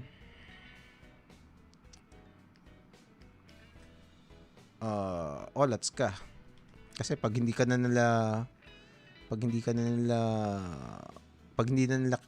kaya na suportahan ka, paano ka na? That's why yung isang sinasabi ni Brian Tracy din, sabi niya, which is ito na-observe ko sa buong buhay ko. I've seen many people and I've gone through this myself. Parang the only time that you will reach maturity is when you reach a point in your life na wala ka nang aasahan kundi sarili mo. Kasi pag wala na yung, kumbaga, hindi ka pwedeng umasa sa magulang mo for financial support. Pag wala ka ng choice, doon ka gagalaw. Sigurado gagalaw ka. And I've seen that happen plenty of times in my life. Meron akong mga kaibigan, kamag-anak na sobrang tamad. Wala, namatay yung tatay. Nagtrabaho, nag-business. Nakita mo, nagbago yung buhay, nagkaroon ng, alam mo yun, nagkaroon ng will. Kasi wala nang tutulong sa kanya eh. Pero while the parent was alive, dun na palamunin, mga ganun. Tapos hindi magandang hindi ang hirap pakisamahan, ganyan, tapos spoiled. Pero once na nag-shift yung situation to a point na nawala yung mga tumutulong sa kanya, and those who make it possible for them to not work and survive, which is you can argue na parang one of the best things that could happen to them, despite the tragedy na losing people in their lives. Yun. So, nangyari sa akin yan dati. Nagkaroon kami ng financial disaster sa pamilya, and I had to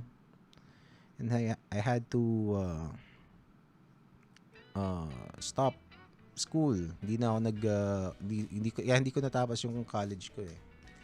I had to work for myself, and help support the family, ganyan. And yun, walang tutulong sa akin. So, and you know what? I'm glad it happened when I was still relatively young, 'di ba? So, alam mo yun, may mga tao, it happens to them. They're already well in their 50s. It's, alam mo yun, parang wow.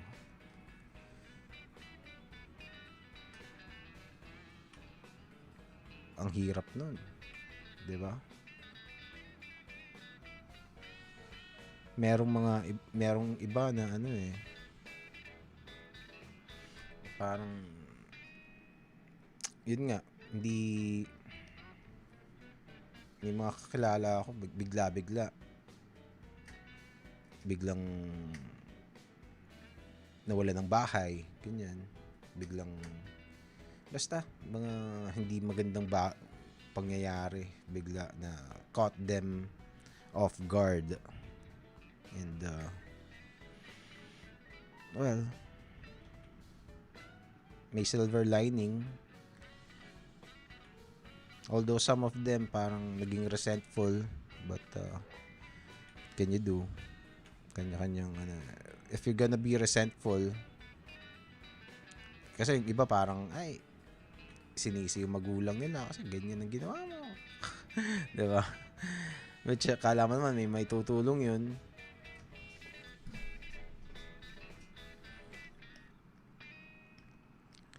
Anyway.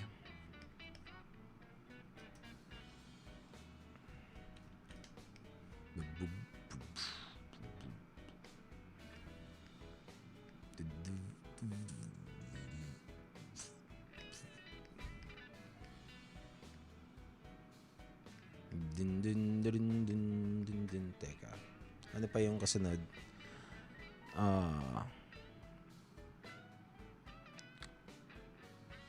Ito, do not let your children do anything that makes you dislike them. Wala pa akong anak eh, pero you could imagine, di ba? Parang ang laking hassle nun kung if you don't like your children, di ba? Damn. This is something that you should keep in mind, di ba? How awful and miserable would it be if you don't like your kids? And according to this statement, parang pag meron siyang ginawa, pag if your children ended up to be somebody you dislike, you have a hand on it. And unfortunately, again, may mga taong hindi nakaka-realize yan. Parang kaaway lang nila yung anak nila with no clue whatsoever kung bakit. Galit sila sa isa't isa.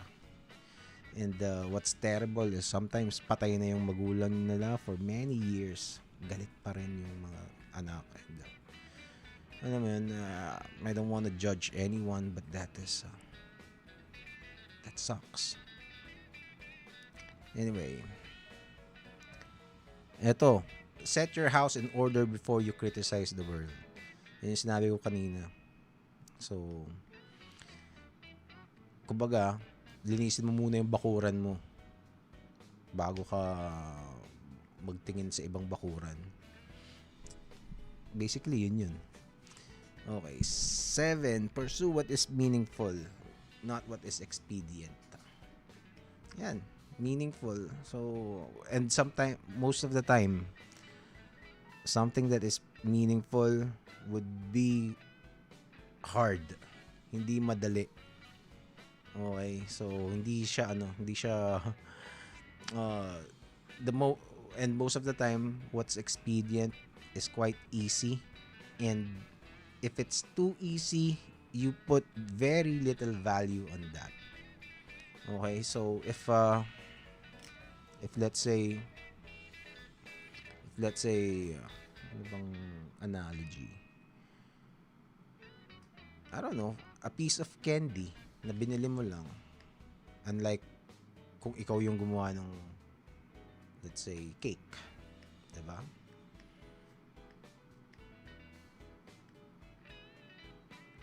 Or basta,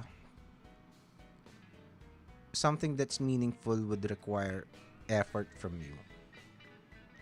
life is suffering. The book of Genesis tells us that there is no easy way around this. So, quit looking for shortcuts and start reading Nietzsche. Okay. Ah, okay. Ito, 8. Tell the truth or at least don't lie. Mahirap yan. It's not as easy as it sounds. Don't lie. I think that's self-explanatory. Mahirap yan. Pero doable yan, I think. I've been doing that for the past several years of my life. I don't actually remember the last time I lied. Na talagang lie na straight up lie. Parang even in the podcast, parang I would try to sometimes water down some words when I talk to people, not on the podcast kasi it rarely happens. Pero or sometimes hindi ko na lang sasabihin if it's not gonna, kung alam kong wala rin namang kakahinatnan. You can choose your battles, 'di ba? Ganun yun eh. Hindi naman kailangan porket may nakita kang mali. Hindi naman kailangan, kumbaga wala namang nagtalaga sa iyo na maging pulis ng lahat ng tao sa mundo eh, 'di ba? Especially if it doesn't involve you. Although that's a choice if you want to be alam mo yun, makisawsaw parate and you think you are morally obligated to be like that, then that is on you. Pero if I'm gonna go that route, I'm gonna make sure na it's gonna be worthwhile. Okay, na may mga makikinabang dun. And I'm gonna be sure na may mangyayari. Kasi I remember one time recently this year, nakisawsaw ako, a very uncharacteristic of me. Nakisawsaw ako sa isang bagay. Okay, hindi ko naman papangalanan, pero meron akong nakita na yung isang friend ng friend ko na hindi ko naman ka-close hindi ko ka-close yung tao na involved. Alam ko meron siyang asawa and yung asawa niya meron ng bagong girlfriend, no. Hindi ko nga alam kung kung sila pa, baka ako naghiwalay na. Pero kumbaga parang my dilemma was, putya naman, no. Ano to? Kumbaga parang what if siguro mga 2 linggo kong pinag-iisipan kung sasabihin ko ba yun o hindi? Kasi parang hindi ko naman yun eh. Hindi ko naman thing yun. Pero what if naisip ko, what if sa akin nangyari, 'di ba? What if merong kumbaga mangyari sa akin or to somebody na mahal ko, 'di ba? Tapos may nakakaalam tapos hindi mo sinabi, 'di ba? Tapos I don't know what would transpire. So, well, ang long story short, sabi ko, well, at least find out kung sila pa talaga. So, tinanong ko yung friend ko. Sabi ko,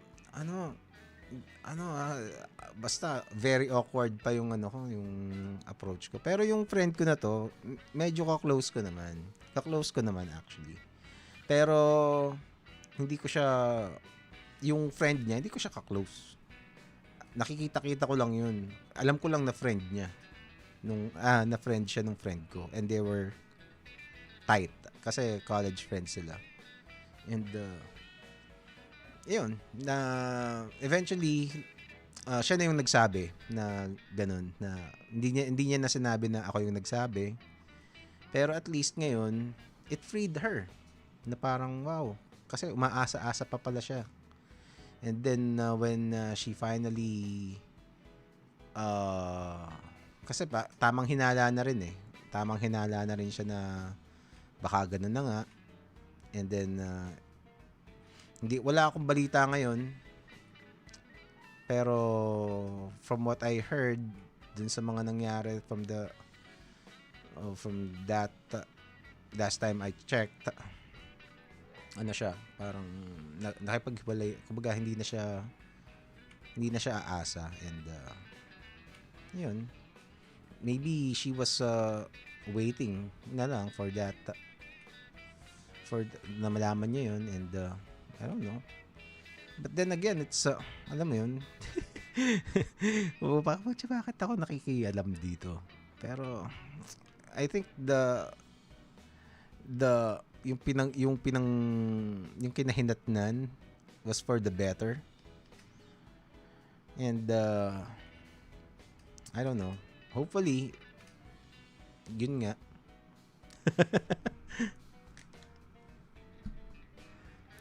Okay.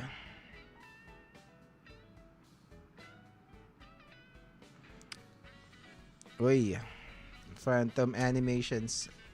Hey, Phantom. Hi. Uh, I'm just trying to draw here. You can hang out here if you want. We're just talking about different things. Si Ira, nandiyan ka pa ba?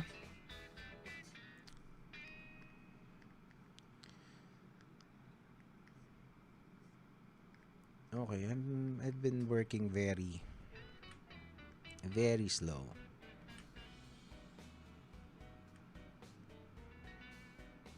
Okay, mali. I'm gonna need to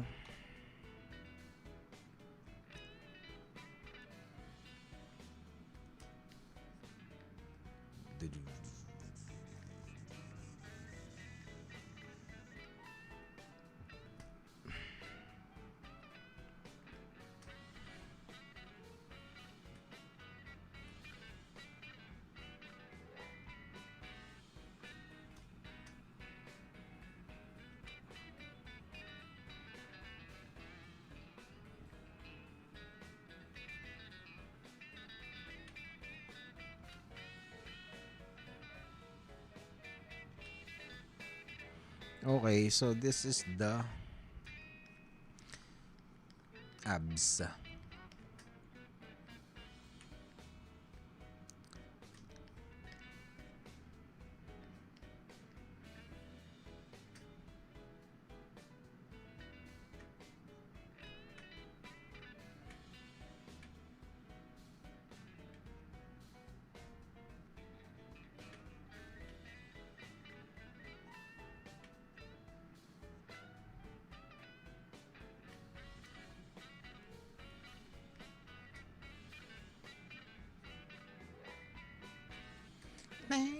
Bang. Oh, nalimutan ko pala yung cape. I forgot the cape.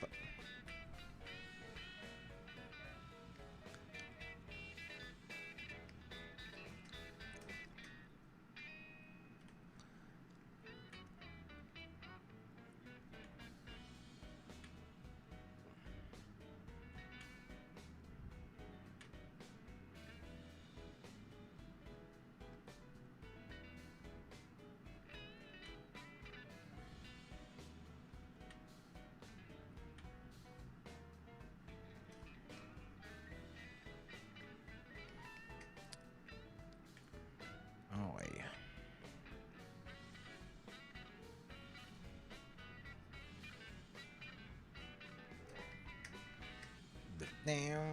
Teka, tapusin natin yung 12 rules for life. Okay, nasa na tayo? Assume the person you are listening knows something you don't. Diba?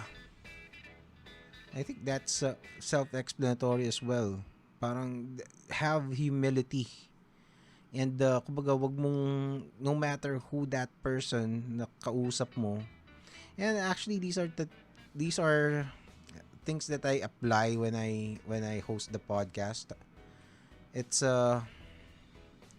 sometimes parang, and also when I choose guests, Kasi sometimes parang hindi naman sa ano parang syempre I wanna choose a guest that na tingin ko one kayang magsalita kasi talk show yun eh, 'di ba?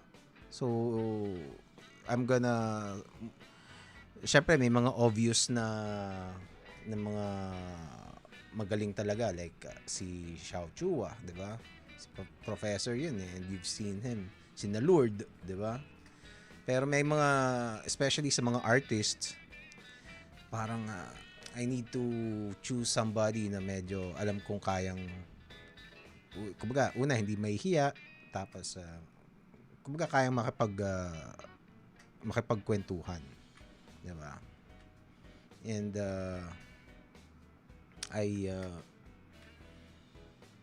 so I end up researching kung anong mga how they post on social media, tingnan ko yung mga page nila kung okay and then make an assessment and then message them and then sometimes parang yung mga upcomers parang kumbaga may mga syempre i-assess mo kung may matututunan ba yung mga manonood dun sa mga pagsasabihin niya mga ganun and yun and also especially dun sa mga kausap mo may minsan hindi mo alam na parang they come from a background let's say comics, 'di ba? Parang you're talking about comics and then you find out may alam pala sila sa ibang mga bagay, 'di ba? Other than comics. Tapos magugulat ka na lang.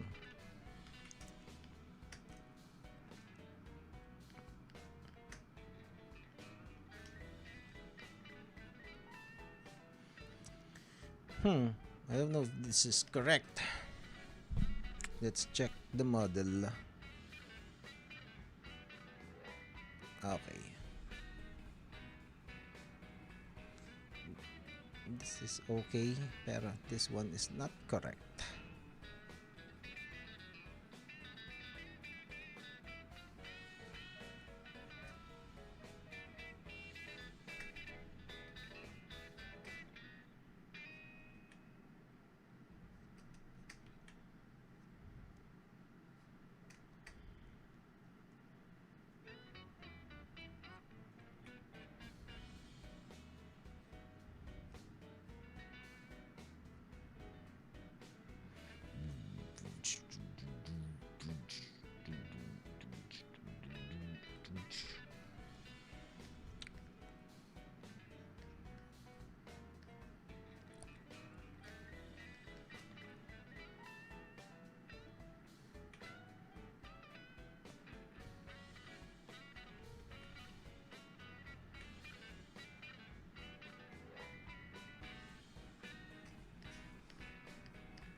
Okay.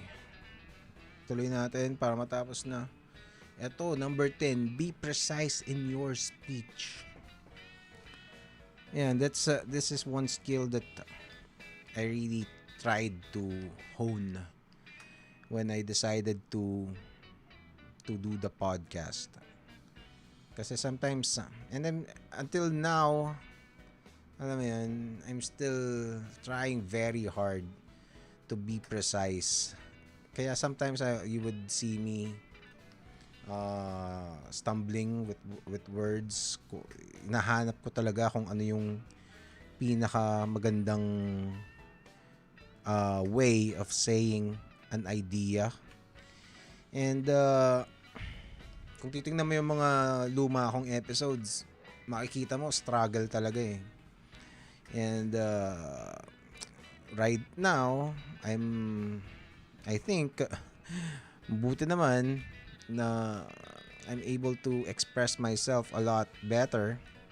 Although sometimes may mga ano eh when I edit the videos, when I edit the audio especially, or sometimes I would listen randomly to an episode.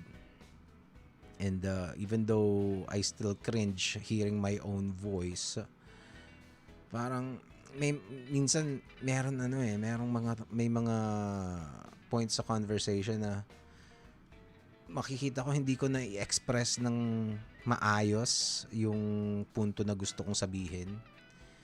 And it bugs me when it happens. Kasi parang shit, di ko na itawid yung parang hilaw yung pagka-explain ko, or alam mo yun, or sometimes maybe I could have challenged something na sinabi, and or I should have clarified something I said or my guest said. And well, ganun talaga. Hopefully I could well, I am gonna continue improving. Pero yun yung mga parang shit, ano ka talaga makapakamot. Hindi kamot ulo Parang sasabunutan mo yung sarili mo minsan Bakit ka sinabi yun? Especially in the first 50 episodes siguro, ang dami kong ganun na eksena. Anyway, and then 11. Eto, sabi ni Ira, naalala ko tuloy si Sir Jerry. Masarap pakinggan. Dami mong matututunan. Oh, yeah. Jerry is actually a better writer than a speaker.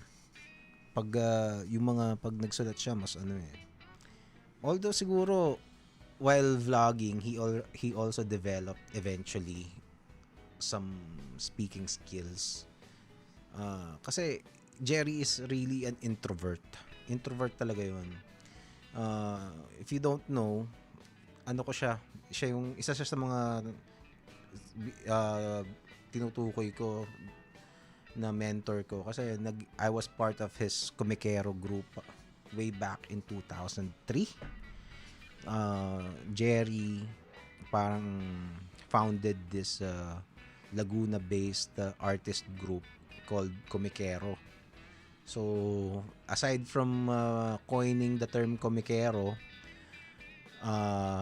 Komikero is also an actual group of artists from Laguna, which eventually naging open na rin sa hindi taga Laguna. So, kailangan mong pumunta every Sunday or at least twice a month. At least 2 Sundays per month. Pupunta kami sa Sampaloc Lake sa San Pablo. Pupuntahan namin siya doon. And yun, we're just gonna hang out. Yun. And back then, yun yung mga time na sinasabi ko na I was really broke. So, naghahanap talaga ako ng pera para makapunta doon. Those are good times, man. And yun, Jerry has naging ano bang sabi mo kanina?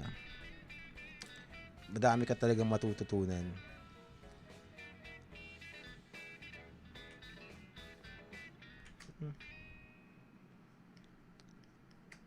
And si Jerry kasi, one of kumbaga, I learned from watching him Kasi and sometimes I would ask him and he would answer. Excited din siyang mag-share ng mga techniques. So, I remember asking him kung paano niya dinodrawing yung mga yung mga ulap. Kasi if you see his clouds, ano talaga makikita mo yung effort na ginawa na ginamit. And for somebody like me na mahilig din sa pen and ink, ano ko talaga yan. So I was really interested. Eto, naging digital na nga lang ako ngayon, pero these are also pen and ink techniques that I apply on a digital program.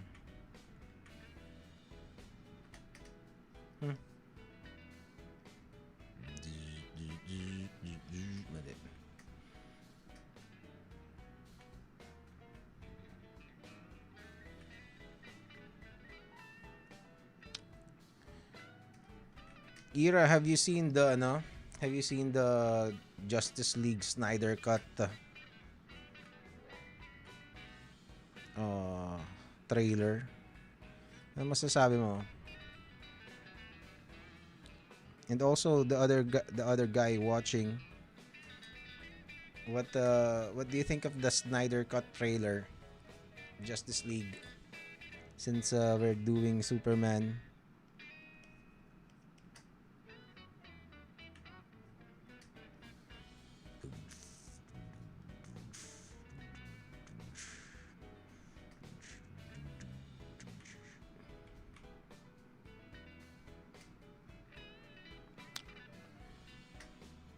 Ano pa yun? Isa na lang eh.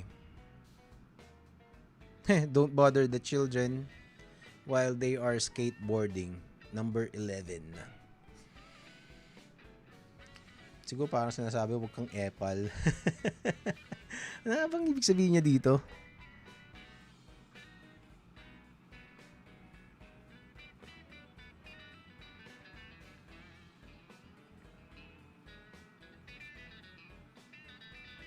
Oh, okay. Okay. Kumbaga, when they're skateboarding, kasi skateboarding is, skateboarding is kind of a dangerous sport, especially for young boys. Okay, so, basically, pag, when somebody's trying to do something risky, pabayaan mo sila. Nako, Ira, panoorin mo yung Snyder Cut trailer. YouTube mo ngayon. Gawa ka ng bagong window. Kasi pag pinalabas ko ngayon dito yon, mayayari tayo. Mayayari tayo ng ng YouTube. Teka, ano nangyari dyan? Nangyari. Okay.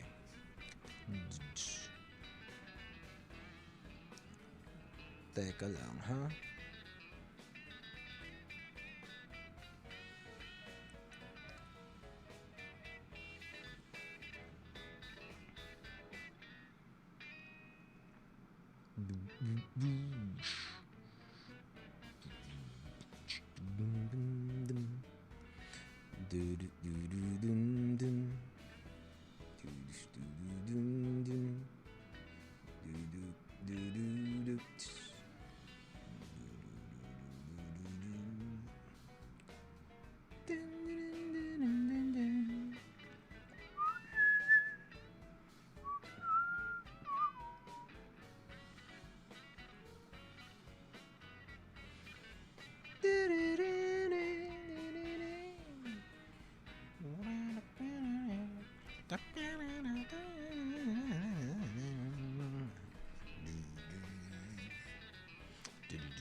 Panoorin mo, Ira, yung yung Snyder Cut na na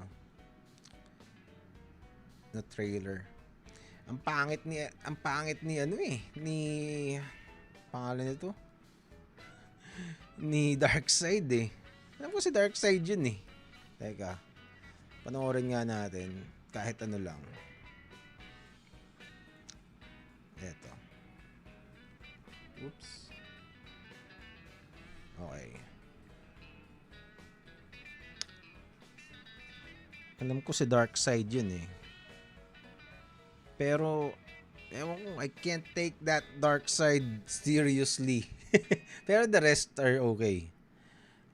Tag dito, Justice League, Snyder Cut.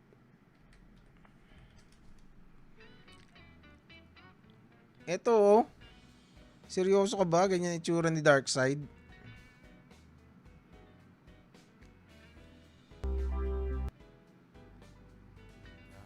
Yan oh.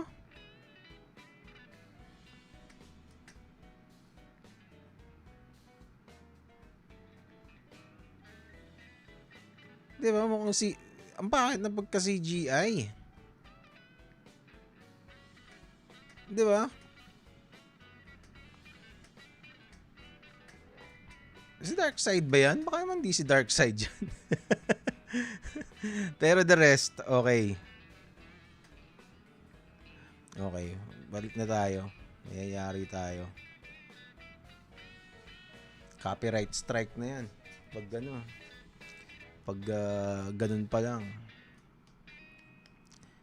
Hassle tong YouTube na to eh.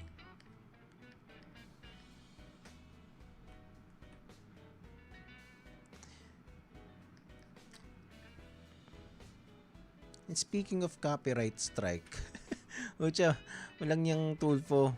Kinopyright strike ako ni Tulfo.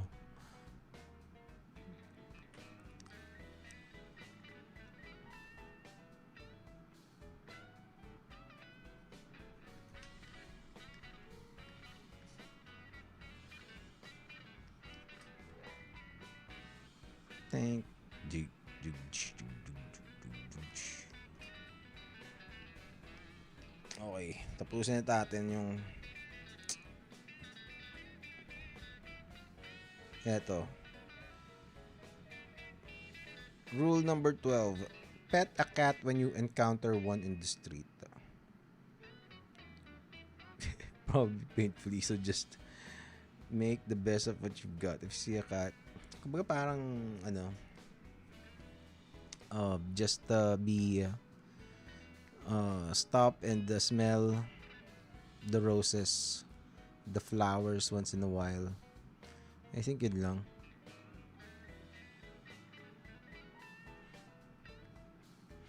I think this is an anti Jordan Peterson tawag dito.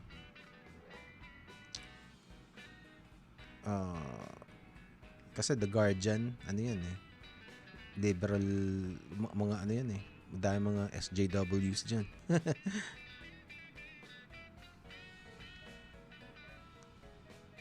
So medyo condescending yung ano niya, yung approach nung yung tunog ng kanyang article, which doesn't naman ganun talaga. Napanood ko na sana maging level ng Watchmen. Hopefully. Pero tingin ko panoorin mo mamaya Ira yung video ni pangalan nito, ni Matpat, si film theorist. Meron siyang parang ang sabi niya parang kumbaga parang ang theory niya is imposibleng mag-fail ang Snyder Cut. Kasi kumbaga parang conditioned na ang mga tao na maganda siya. Ganun. Tapos hindi na tayo papayag. Kumbaga preconditioned na tayo na it is good. So parang if it turns out okay, parang kahit nga pangit daw kahit daw pangit yung kalabsan ng movie, parang sa laki na ng ininvest natin ng mga viewers na naghihintay, hindi na siya, parang we will go at lengths already to convince ourselves na it was actually good. I don't know kung totoo yun.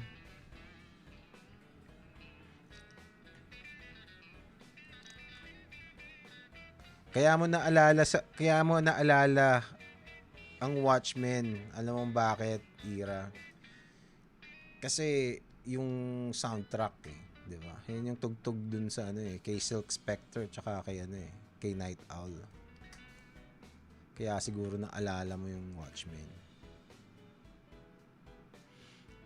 Nang sila'y magtalik. Alam kaya ng YouTube yung yung word na pagtatalik. Masesensor kaya yun? Siguro naman, no? Siguro naman yung mga Pilipino, inayos na rin nila yung mga Tagalog words.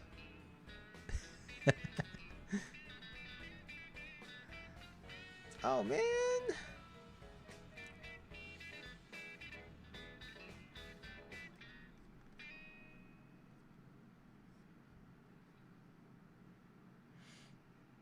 Babat siguro hindi ko nalagyan ng guhit na yun.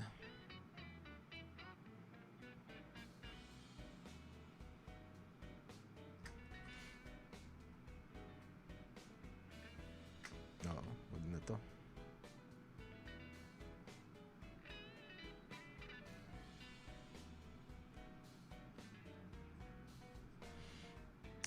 Oh man, I really need practice drawing superheroes.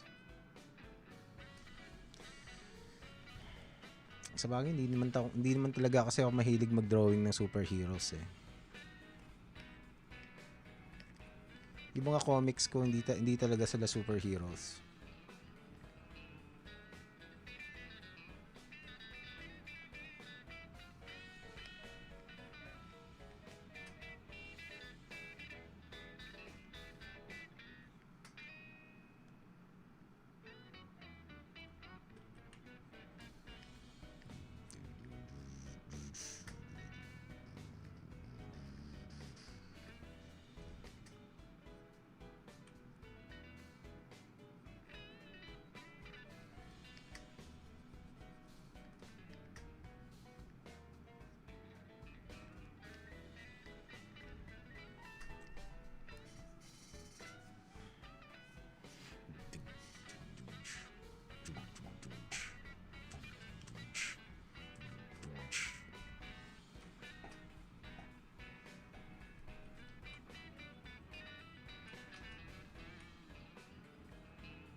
Eto, yun.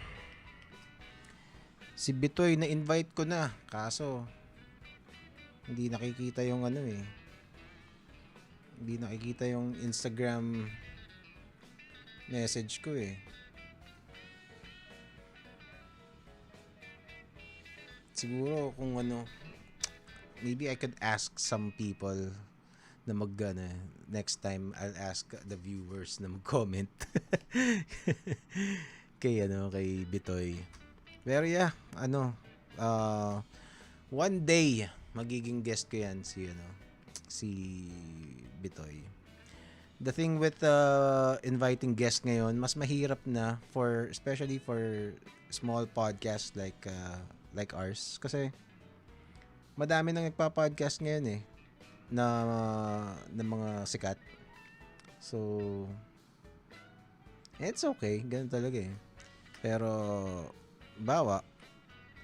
yung GMA may sarili silang podcast eh. 'Di ba?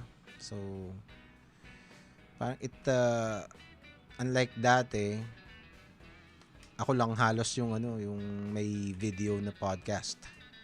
Like what you see. 'Di ba? Ngayon ang dami na. So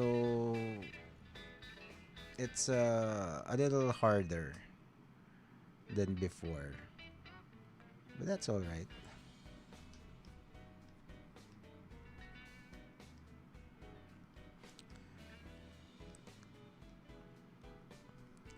Ang sinasabi ko na lang dun sa mga ini-invite ko, madaming mga podcast pero ang sinasabi ko sa kanila, I guarantee you, dito kayo mag-i-enjoy, pinaka mag-i-enjoy sa podcast ko. Diba? Siyempre, kung anong pambobola yung gagawin mo dapat, diba? Well, at least I try.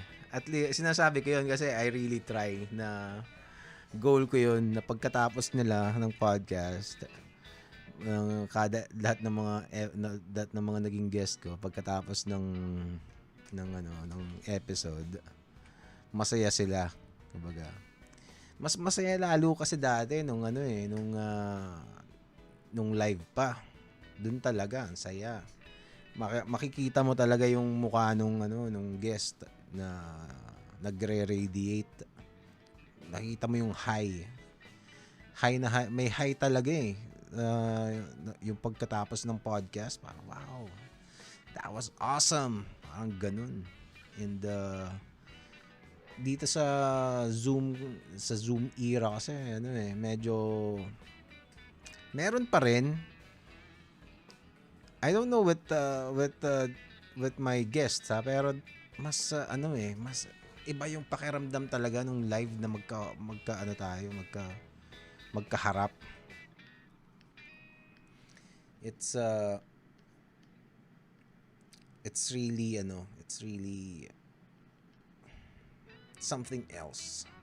Hindi mo siya basta-basta maipapaliwanag. Kasi most of the time, ang mga siguro 90% of my guests, mga naging guest ko dito, first time ko lang makita face to face dun sa episode mismo. Even back then when we were kahit kailan, kahit ngayong lockdown na kahit nung sa Zoom lang, si Xiao hindi ko pa siya nami-meet personally, 'di ba? Si Lord hindi ko pa rin nami-meet personally, 'di ba? And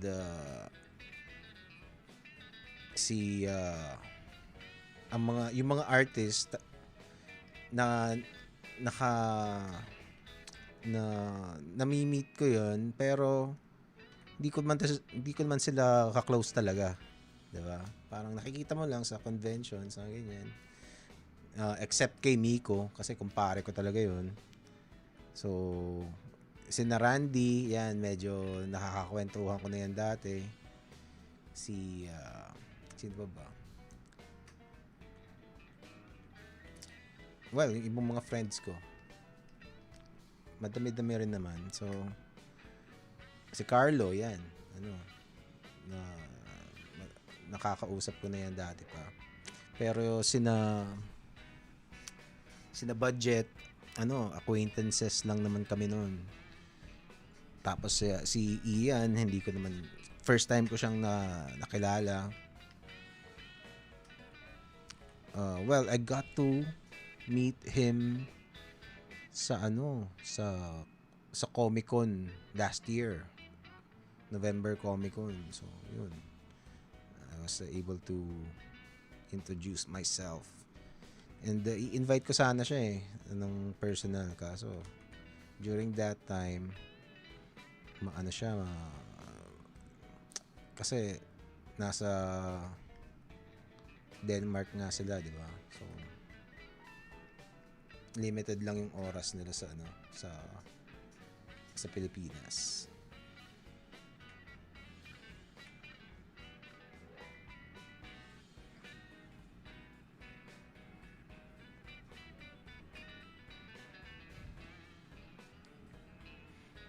Pero one day, makikita niya rin si Bitoy dito sa podcast. Hindi ako papayag na hindi.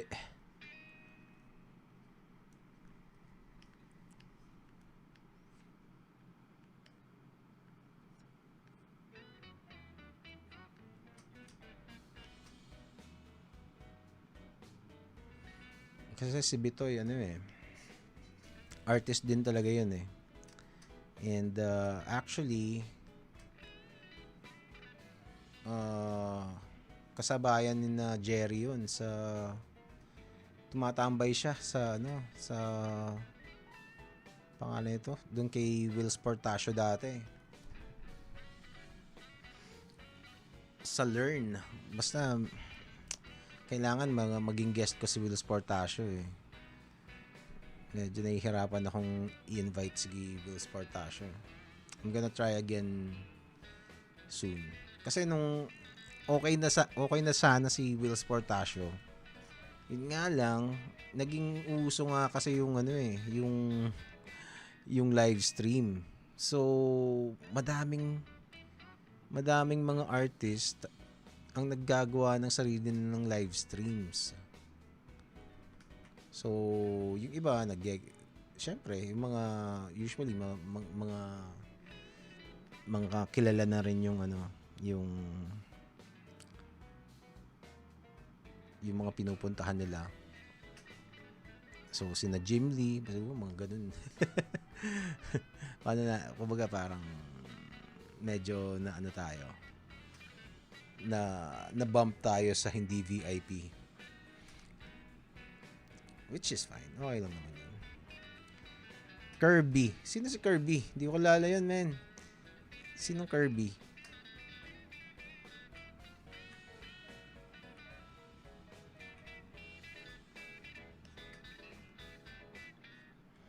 Grabe, kanina pa pala ako pa ulit-ulit dito. Hindi na ako natapos. Nakakahiya pala tong live stream ko na to.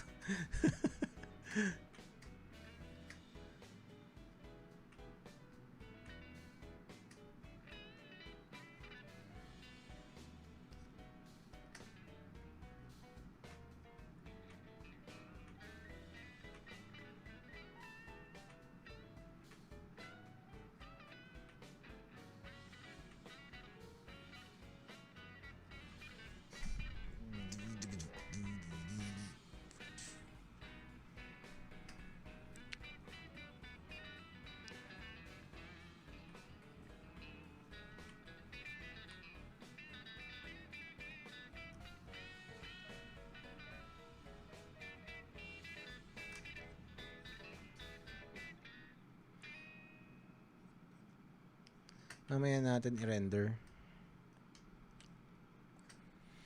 Actually, magsi-6 na pala. Mamaya na ulit. Sketchy Stories.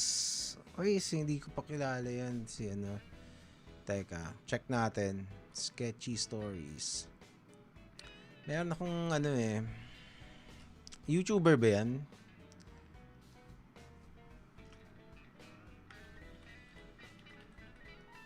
Stories. Kirby Rosanes. Teka. Oo nga. Oo. Tama. May message natin to. Kilala ko na to. Siya yung sikat na nga to eh. Ang lupit na to. Sige.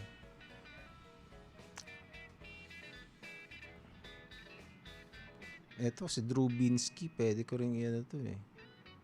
Guest. Sige. I'm gonna make a note of that. Ayos, Ira. Tulog muna tayo.